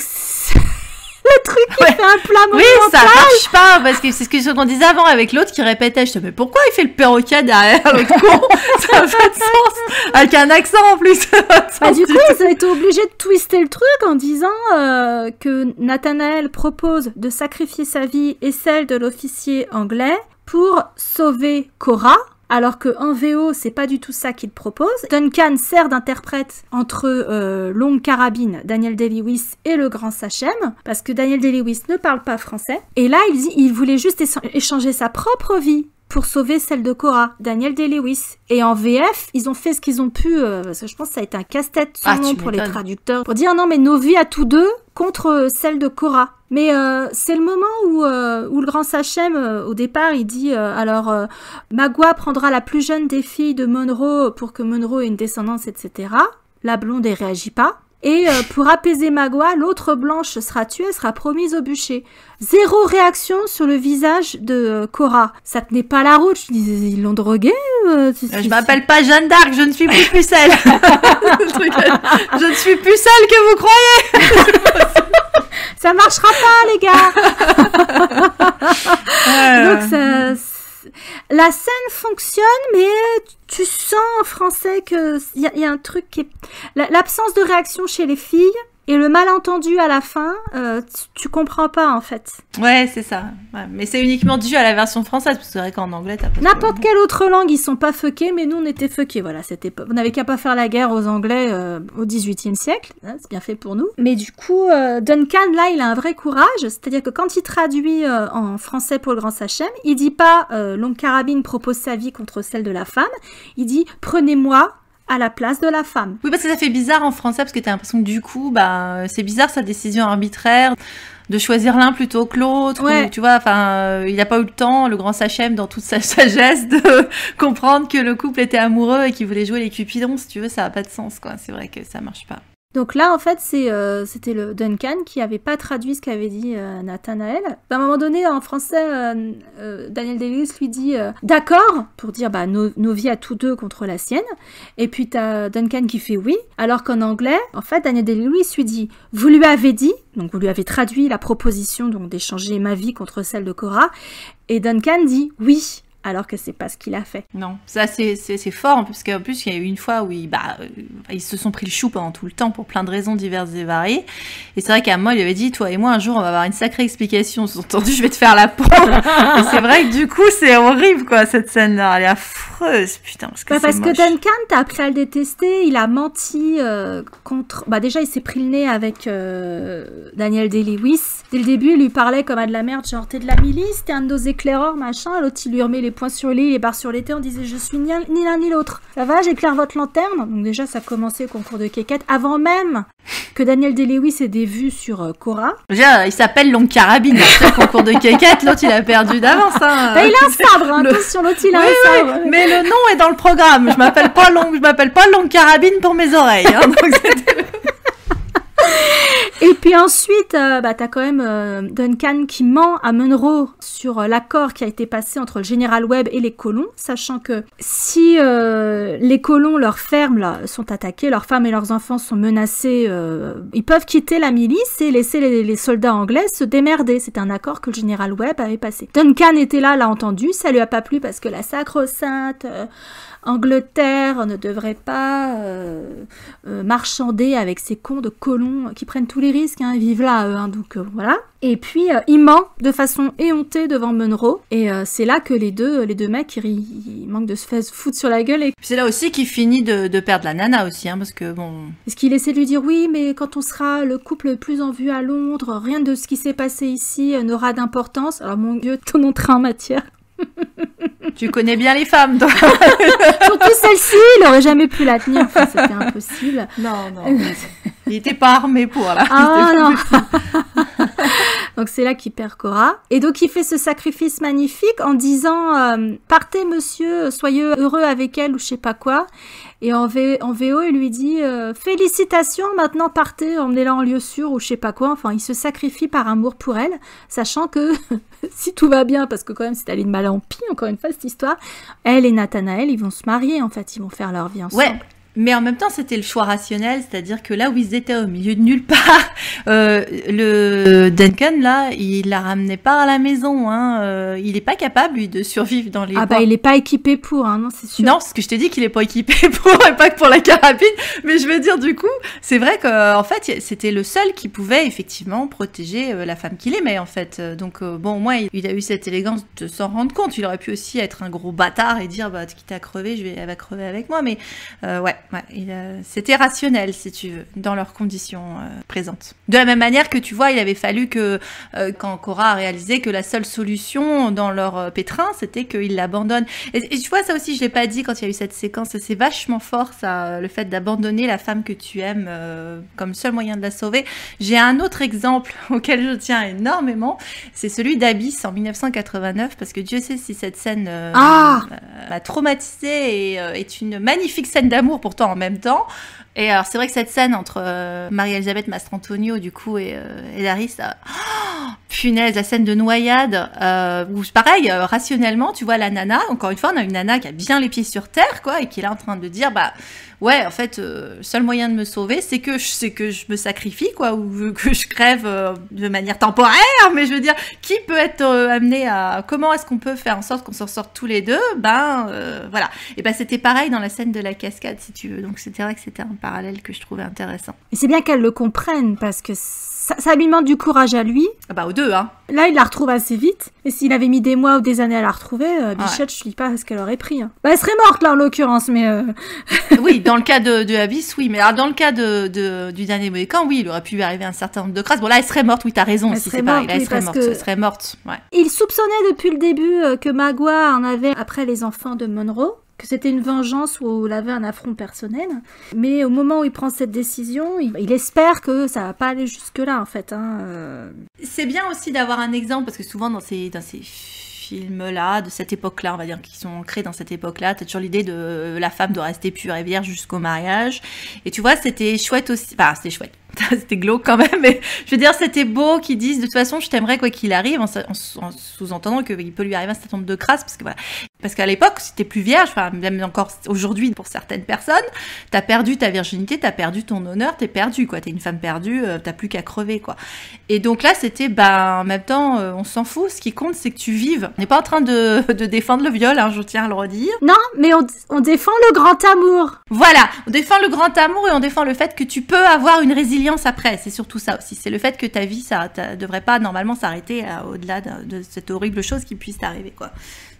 C'était ça l'idée aussi. C'est de la question de la survie, ouais. Et puis, au moment où ils emmènent Duncan d'un côté et où Daniel Day-Lewis récupère Cora dans ses bras, il comprend pas, il dit non mais c'était pas ça. Donc l'autre il lui dit partez monsieur, etc. Et c'est là que t'as la musique The Kiss qui reprend. Avec ce coup-ci, une instrumentation beaucoup plus péchue, beaucoup plus... voilà, parce qu'on va avoir que de l'action non-stop jusqu'à la fin, là, maintenant. Ouais. Tu vois Alice, qui est entraînée par un Magua pas content, il s'est guerrier, et, mon Dieu, Uncas, qui touche l'épaule de son père et qui va aller à la rescousse de sa chérie, tout seul. Sans rien dire, tout le monde a tout compris. Tu as cette scène terrible où Duncan, il est sur le bûcher, il souffre le martyre, il est brûlé vif, et où, dans un geste de compassion, pourtant Dieu sait s'ils n'étaient pas potes, Daniel Day-Lewis lui tire une balle dans la tête. Où elle se tourne, t'as le mouvement des cheveux et t'as la balle qui part pour achever Duncan et lui épargner toutes ses souffrances. Donc ça, c'était puissant aussi. Hein. Et puis, partant de là, de toute façon, c'est la merde. Donc on a le fameux promontoire, avec à un moment donné... Par-dessus le thème de The Kiss, tu as le thème principal qui vient se surimposer et à nouveau un plan large sur la montagne et ensuite on retrouve notre file indienne, notre cortège du... file indienne. Ouais, c'est exactement ça. Hein, oui, ils n'ont pas le choix sur le promontoire en même temps. Tu passes difficilement à la queue à deux. Ouais. Voilà, t'as pas le choix. Tout le monde s'éclate à la queue Tout le monde va se faire éclater surtout. Hein, c'est sûr. Mon Dieu, tout le monde meurt presque. Rions avec l'horreur. Enfin, on a survécu à l'ascension de Skywalker. Ah oui, non, voilà. Mais la tragédie, quand c'est bien fait, regarde. Ah on oui, adore ça, on y revient sans arrêt. Hein, elle n'était pas non satisfaisante, cette séquence, non, effectivement. Il y a Uncas qui essaie de sauver Alice, de l'arracher aux griffes de Magua. Il arrive à buter quelques guerriers, mais contre Magua, il fait absolument pas le poids pépère. Hein, c'est évident. Oh. Et l'autre, il le tue, il le saigne, etc. Il a le temps, le pauvre Uncas, d'échanger un regard avec Alice où elle est horrifiée, elle est retenue, elle peut rien faire. Enfin, ils se comprennent, comme toujours, sans se parler, les deux amoureux. Et puis l'autre, il l'égorge, il jette son cadavre du haut de la falaise comme si c'était de la merde avec un regard. Ah, c'est un sacrifice à la steak Maya. Hein. C'est pour ça que je te dis, ça m'a fait penser à Apocalypto pour ça aussi. C'est immonde, c'est la façon. Enfin, aucun respect pour la vie, vraiment. Le Magua, c'est un connard. Et alors la réaction du père de Chingachgook, c'est vraiment il voit son fils se faire égorger, il voit son fils tomber, l'acteur joue super bien, t'as pas le son, t'as juste la musique, et juste après t'as la réaction de Daniel Day-Lewis, et là tu l'entends hurler Uncas, enfin voilà. Et ensuite tu as cette scène magnifique entre Alice et Magua. Oh là là, c'est beau. Qui pour moi fait tout le film. Alors, moi, je dirais pas ça fait tout le film, mais c'est vrai que c'est le moment qui sauve Alice pour moi, si tu veux. Parce que Alice, moi, ça a été Balek pendant tout le film, mais c'est vrai que le moment là, pourtant tu sens qu'elle a plusieurs fois où en fait elle a des trucs à dire, là, comme la fois où elle dit à sa sœur, non, mais arrêtez de me traiter comme une petite fille, quoi. J'en ai marre qu'on me prenne pour une quiche, quoi. Mais enfin, c'est une calme, hein, c'est une taiseuse, et c'est vrai que ce moment-là, punaise, c'est vrai que que du visual storytelling. En plus, t'as la musique qui s'est calmée où tu n'as que les percussions qui reviennent comme un battement de cœur, un tout petit peu de violon, le bruit de la pluie. Et puis, elle a le regard vide, elle est déjà morte, en fait. Et Magua le voit parce que tu le vois qu'il déglutit, qu'il comprend. Tu le vois abaisser son couteau couvert du sang de Uncas et lui faire signe de venir à lui. Donc, quand même... C'est vrai que ça envoie du rêve, hein. Le mec, il est couvert de sang. Elle le regarde, elle se tourne à nouveau et elle saute. Cette scène, c'est tellement beau. Il y a aussi un défi dans le sens où elle se met sur le bord, donc voilà, et puis elle regarde derrière elle dans le vide, tu vois, genre probablement en plus il y a le cadavre qui est juste en dessous. Oui, elle voit le cadavre d'Uncas, on voit sa chemise bleu-violette en bas, ouais. Donc elle regarde derrière, puis elle le regarde à la fois Magua encore une fois en disant tiens, tu crois que je suis pas capable de le faire, connard? D'une certaine manière, c'est ça qu'elle lui dit en fait, et elle le fait juste après. Je décide de mon destin, je serai pas ta chose. Ouais. C'est pour ça qu'on dit qu'il y a vraiment 2 déclarations d'indépendance dans ce film. Ouais, c'est les femmes qui le font. C'est les femmes qui le font. Elles ont leur pouvoir de décision. Oui. Dans une société phallocrate, en plus entourée de tribus quand même qui sont pas des matriarcats, hein, à une époque où les femmes n'ont pas leur mot à dire, à la frontière où en plus le vernis de civilisation saute très très vite, hein, elles s'en sont rendues compte à leurs dépens, à un moment donné, elles ont leur pouvoir de décision et elles font ce qu'elles ont à faire, quoi. Dans un film où il y a quasiment que des hommes. Hein. En plus. La réaction de Cora quand elle voit sa sœur tomber aussi, c'est tu la vois gémir. Tu vas sortir le gif, ouais. Comme un animal blessé, ouais, celui-là on le sort de temps en temps, c'est Et ensuite, t'as la vengeance de Chingachgook, qui est vraiment, vraiment top. Il a un espèce de casse-tête qui est juste, mais sublime. J'arrive pas à savoir si c'est en métal ou en pierre. J'ai jamais réussi à savoir. Je sais pas, il a une sacrée arme contondante. Et perçante, parce qu'il y a un picot aussi sur un côté, et il fait des dégâts. Et là, le Magua, il se fait démonter. Mais démonté par le père, t'as ce moment incroyable où il se regarde face à face, Magua, il s'est fait démantibuler l'épaule, le bras, enfin il est sans défense face au père, et le père le regarde l'air de dire « T'aurais jamais dû toucher à mon fils. » C'est ça, t'aurais jamais dû toucher à mon fils. J'aurais supporté beaucoup, mais ça, non. Et le transfert, c'est et le but. Alors, dans le même temps, on a quand même une superbe démonstration justement de Daniel Cour, en rechargeant tes fusils, en tirant tes fusils, parfois 2 en même temps, en prenant les fusils de tes ennemis abattus, qui sont donc les fusils qui sont encore chargés, il en change au fur et à mesure, etc.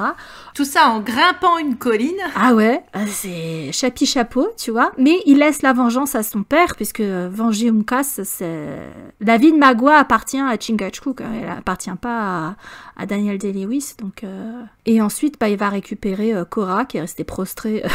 après avoir vu sa sœur tomber, voilà quoi. Et tout ce petit monde repart dans la nature. Alors juste sur ces scènes, tu les vois arriver sur le promontoire en passant par un espèce de boyau, qui en fait, d'un côté c'est la roche, de l'autre ce sont des couvertures pour faire comme des rochers. Sauf qu'à un moment donné, quand Daniel Day-Lewis arrive, ça fait partie des faux raccords qui me font délirer, qui crie « Uncas !» Il fait bouger la couverture, tu vois trop que c'est une couverture. Mais écoute, j'ai jamais vu, tu vois. Moi, j'étais persuadée qu'ils étaient dans un boyau en rocher. Ça m'a jamais... J'étais tellement fascinée par le mouvement des cheveux et leur recharge de carabine que, si tu veux, j'ai jamais fait attention à ça. La charge émotionnelle qui est quand même... c'est ça. Lourd, c'est vrai que c'est que cette séquence de mise à mort de Magua qui se fait finalement avec une certaine lenteur, presque. Hein, le temps est suspendu, Ouais, c'est coup après coup, il y a le silence, les 2 hommes se regardent, ils se font face. C'est hallucinant, cette espèce de pause qu'il y a entre les deux, quoi. Et où il est comme suspendu dans le vide, sur le bord de la falaise et tout. Et avant qu'il tombe et qu'on ait son visage qui devant nous... la mise en scène, elle est couillue, la mise en scène sur ce truc-là. Avec Magua, c'était un personnage particulier parce que Westody disait qu'il l'avait jamais joué comme un méchant. Il l'avait jamais approché comme ça. Il l'a vraiment approché comme, ok, j'ai compris son histoire. Enfin, il le joue comme, un homme en colère, hein, en fait. qui se sent justifié. Mais c'est marrant, c'est exactement la même approche qu'a eu Adam Driver pour jouer Kylo. Hein. Oui, alors ça n'a pas été exactement le même ressenti du coup. C'est pas exactement le même personnage non plus. Il y en a qui est sur un arc de vengeance, l'autre sur un arc de rédemption, mais ce sont deux méchants à la base. Ouais. C'est juste que les méchants savent pas qu'ils sont méchants, ils se sentent justifiés. C'est des méchants tragiques tous les deux en fait. Mmh. Mais sauf que Magua, il avait un vrai programme politique ou géostratégique derrière. Il a quand même toute une réflexion, parce que c'est la dernière question que pose le Sachem, qui évidemment une grande question pour les peuples amérindiens, c'est qu'est-ce qu'on fait nous? Quelle est notre attitude face à cette menace de l'extérieur qui est en train de nous exterminer et de nous prendre nos terres? Qu'est-ce qu'on fait? Et donc voilà, c'est est-ce qu'on se crispe sur notre culture et notre héritage et au risque de disparaître complètement, ou est-ce qu'on accepte de s'adapter? Mais ce qui veut dire qu'effectivement, on va aussi perdre dans notre culture et nos valeurs personnelles, parce que forcément, il y a des choses qui vont disparaître. Et c'est vrai que Magua, il propose lui de prendre les méthodes des blancs, quoi, pour arriver à gérer aussi avec eux. les égos des blancs, de faire le commerce, le machin, etc. Si du point de vue des autres, c'est une perte de leur culture, mais effectivement, je pense que ça aurait été une porte de survie. Et d'ailleurs, la plupart des cultures amérindiennes qui sont arrivées à survivre sont celles qui ont su s'adapter à ce genre de choses, quoi, en fait. Tu sens que c'est un personnage qui a largement eu l'opportunité de réfléchir à tout ça, parce que c'est le plus polyglotte du lot, il a été transbahuté, il est agent double, agent triple, etc. C'est pas renard subtil pour rien, donc oui, il a pensé à tout ça, en fait. Et puis, il y a certaines valeurs auxquelles il se sent plus rattaché, parce que, il a été un peu déconstruit aussi pendant qu'il était chez les Mohawks, même si il maintenait son visage oui, c'est bon, j'adhère à ce que font les Mohawks, etc. À l'intérieur de lui, il était toujours un Huron. Il y a quand même une forme de dissonance, pareil. Il s'allie avec son père français, donc Montcalm. Les échanges avec Montcalm sont très très intéressants. Mais en même temps, il a sa propre vengeance à faire. Et c'est vraiment un méchant... T'es satisfait qu'il crève comme une merde parce que il a fait des saloperies, etc. Donc c'est justice. Mais...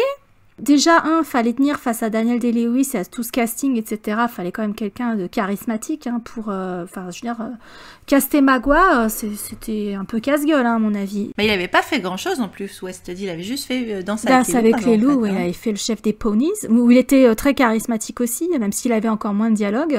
C'est un ancien soldat. C'est vrai que pour quelqu'un qui est un guerrier, si tu veux, c'était pas déconnant non plus, en dehors de sa voix et de ce physique qui est quand même assez... particulier, quoi. Donc c'est vrai que tu l'oublies pas. Ouais, tu l'oublies pas parce qu'il est d'ascendance Cherokee. Ouais, c'est vrai qu'il a la peau granulée, il a peut-être eu la varicelle ou je sais pas. Enfin, il a vraiment un physique très particulier. C'est un Morgan Freeman indien, quoi, au niveau de la peau. Ouais, c'est ça. Tellement charismatique, tellement solide.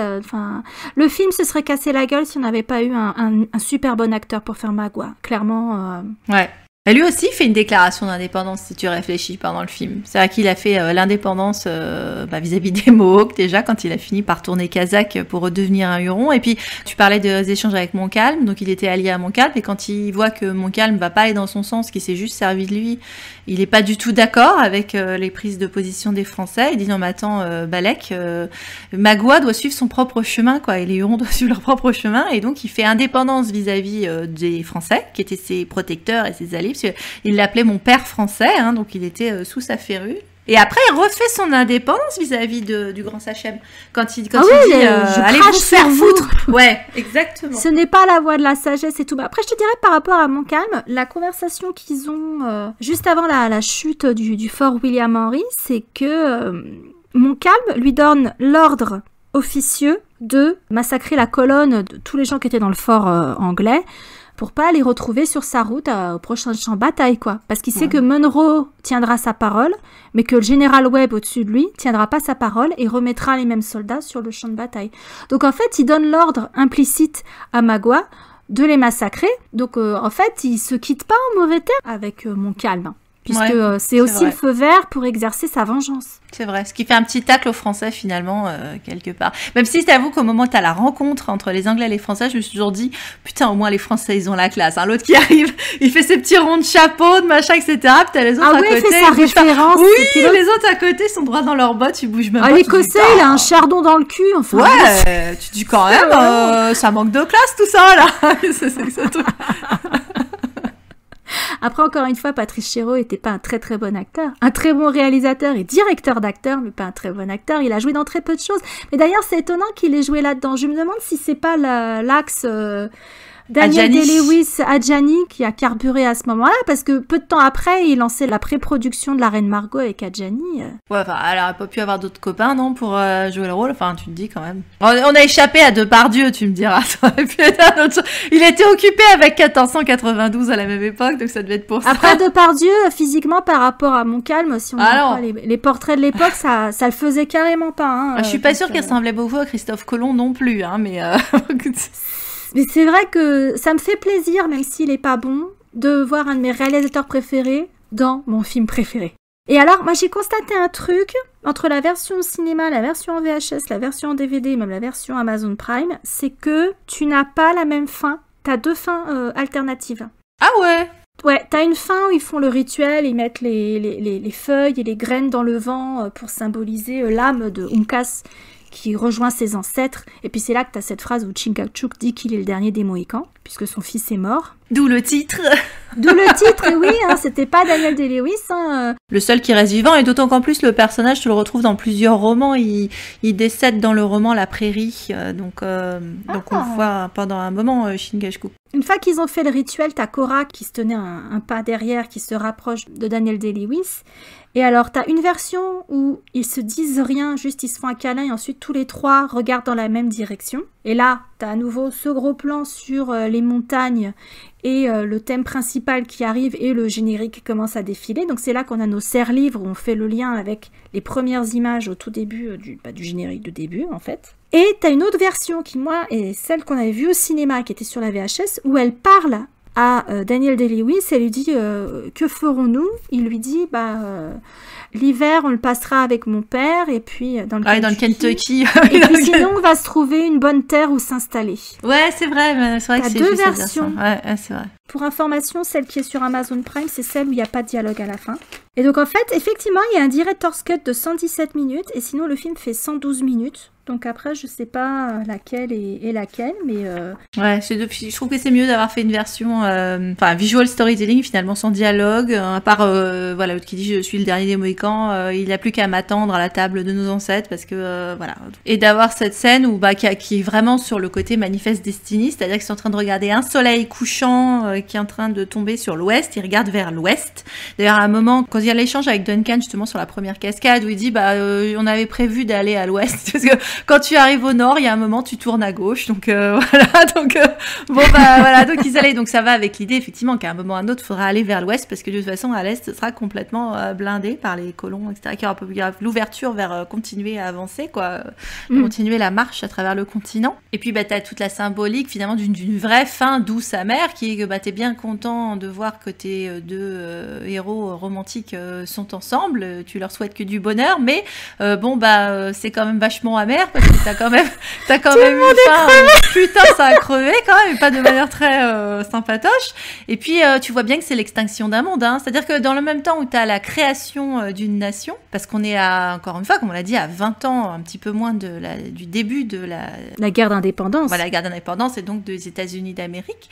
Cette naissance d'une nation, en fait, c'est la fin d'un monde, la fin du monde des Amérindiens. Donc donc tu regardes vraiment, c'est une ambiance crépusculaire, fin du monde, quoi. D'un point de vue romantique, c'est satisfaisant. Mais après, tu sais pas ce qui va leur arriver. Ils peuvent se faire buter par des Indiens. Ils seront tout aussi démunis sur leur bonne terre, machin, que la famille Cameron qui s'est fait massacrer dans sa ferme à la frontière. Donc, c'est un espoir pour eux. Ouais, ils sont encore en vie, mais bon... Combien de temps ça va durer, tu sais pas. Puis tous les autres se sont fait dézinguer. Il y a un qui est mort dans son sommeil, hein, dans la paix de l'esprit. Hein. Ouais, c'est une fin douce amère. Puis tu vois la douleur sur le visage du père du dernier des Mohicans. Ouais, ils sont beaux tous les 3 sur leur promontoire. Cheveux au vent à la Pocahontas, tu sais, les couleurs du vent. Ça, t'es vraiment là-dedans, quoi, quand même. Là, t'attends, tu guettes le raton laveur. Tu te dis, attends, il y en a qui va venir à côté d'eux, tu sais. Enfin, c'est... que l'Indien sur un promontoire se tenant fièrement face à son destin, ça fait quand même the méga cliché, mais bon, voilà, c'est tellement bien filmé et tellement beau que Il y a des messages qui sont pas subtils, mais il y a tellement de petites choses subtiles par ailleurs dans le film. Oh, t'as un personnage qui s'appelle le subtil, alors ils se sont dit ça va suffire quand même. Si on a dit qu'il y en a un qui s'appelle le subtil, c'est bon, hein. Alors moi, je voulais juste dire un petit mot sur un des rôles secondaires, même tertiaires. Alors, je sais jamais prononcer son nom. Pete Postlethwaite, c'est lui que tu vas me Voilà, coller. c'est ça, ouais. Parce que l'année d'après, on le retrouve dans Au nom du père avec Daniel Day-Lewis. Là où encore, Daniel Day-Lewis a subi, c'est auto-infligé un entraînement de ouf pour son rôle de prisonnier de longue date, terroriste, accusé à tort, mais voilà quoi. Et jouait avec ce mec qui avait un petit rôle. C'est un des sous-officiers à Fort William Henry et qu'on retrouve dans Au nom du père. Donc je voulais le mentionner quand même parce que c'est un putain d'acteur qui est mort, ça va faire 10 ans. Ah, il est mort, Pete Postlethwaite? Je savais même pas. Il est mort en 2011, un cancer un truc fulgurant, une horreur quoi. Et on l'a vu dans plein de trucs quoi. Entre Usual Suspects et machin, et c'était un putain d'acteur. Et donc, il avait un rôle beaucoup plus important dans Au nom du père. Et ça marchait super bien avec Daniel Day-Lewis. Alors, je sais pas, est-ce qu'ils se sont rencontrés là et c'est comme ça que ça a tilté et ils ont décidé de faire ce film ensemble après, ou c'est des hasards de casting, aucune idée, mais bon. Et puis Jodie May, donc celle qui fait Alice, elle a beaucoup tourné en Grande-Bretagne, notamment dans la seule version du Tour d'écrou de Henry James que je supporte. Ah ouais, parce que... Bon, t'aimes pas la version avec Deborah Kerr? Non, je préfère celle avec Jodie May, donc celle de 99. Je l'ai pas vue, celle-là. Et puis c'est Maggie la grenouille dans Game of Thrones. C'est vrai? Ouais. Oh, putain, j'ai jamais reconnu, dis donc. Ah, j'aurais jamais reconnu, dis donc. La vache. Et je sais pas si t'as regardé The Witcher, mais elle faisait la reine Calante. Je l'ai regardé vraiment en travers, hein, j'avoue. The Witcher, j'ai pas accroché plus que ça, mais ouais. Ah, j'aurais pas reconnu, maintenant que tu le dis, oui, mais c'est vrai, j'aurais pas pensé. Madeleine Stowe, elle avait joué en 78 dans une adaptation de Cooper qui était justement The Deer Slayer. Elle était toute jeune, hein, 78, pas être bien vieille.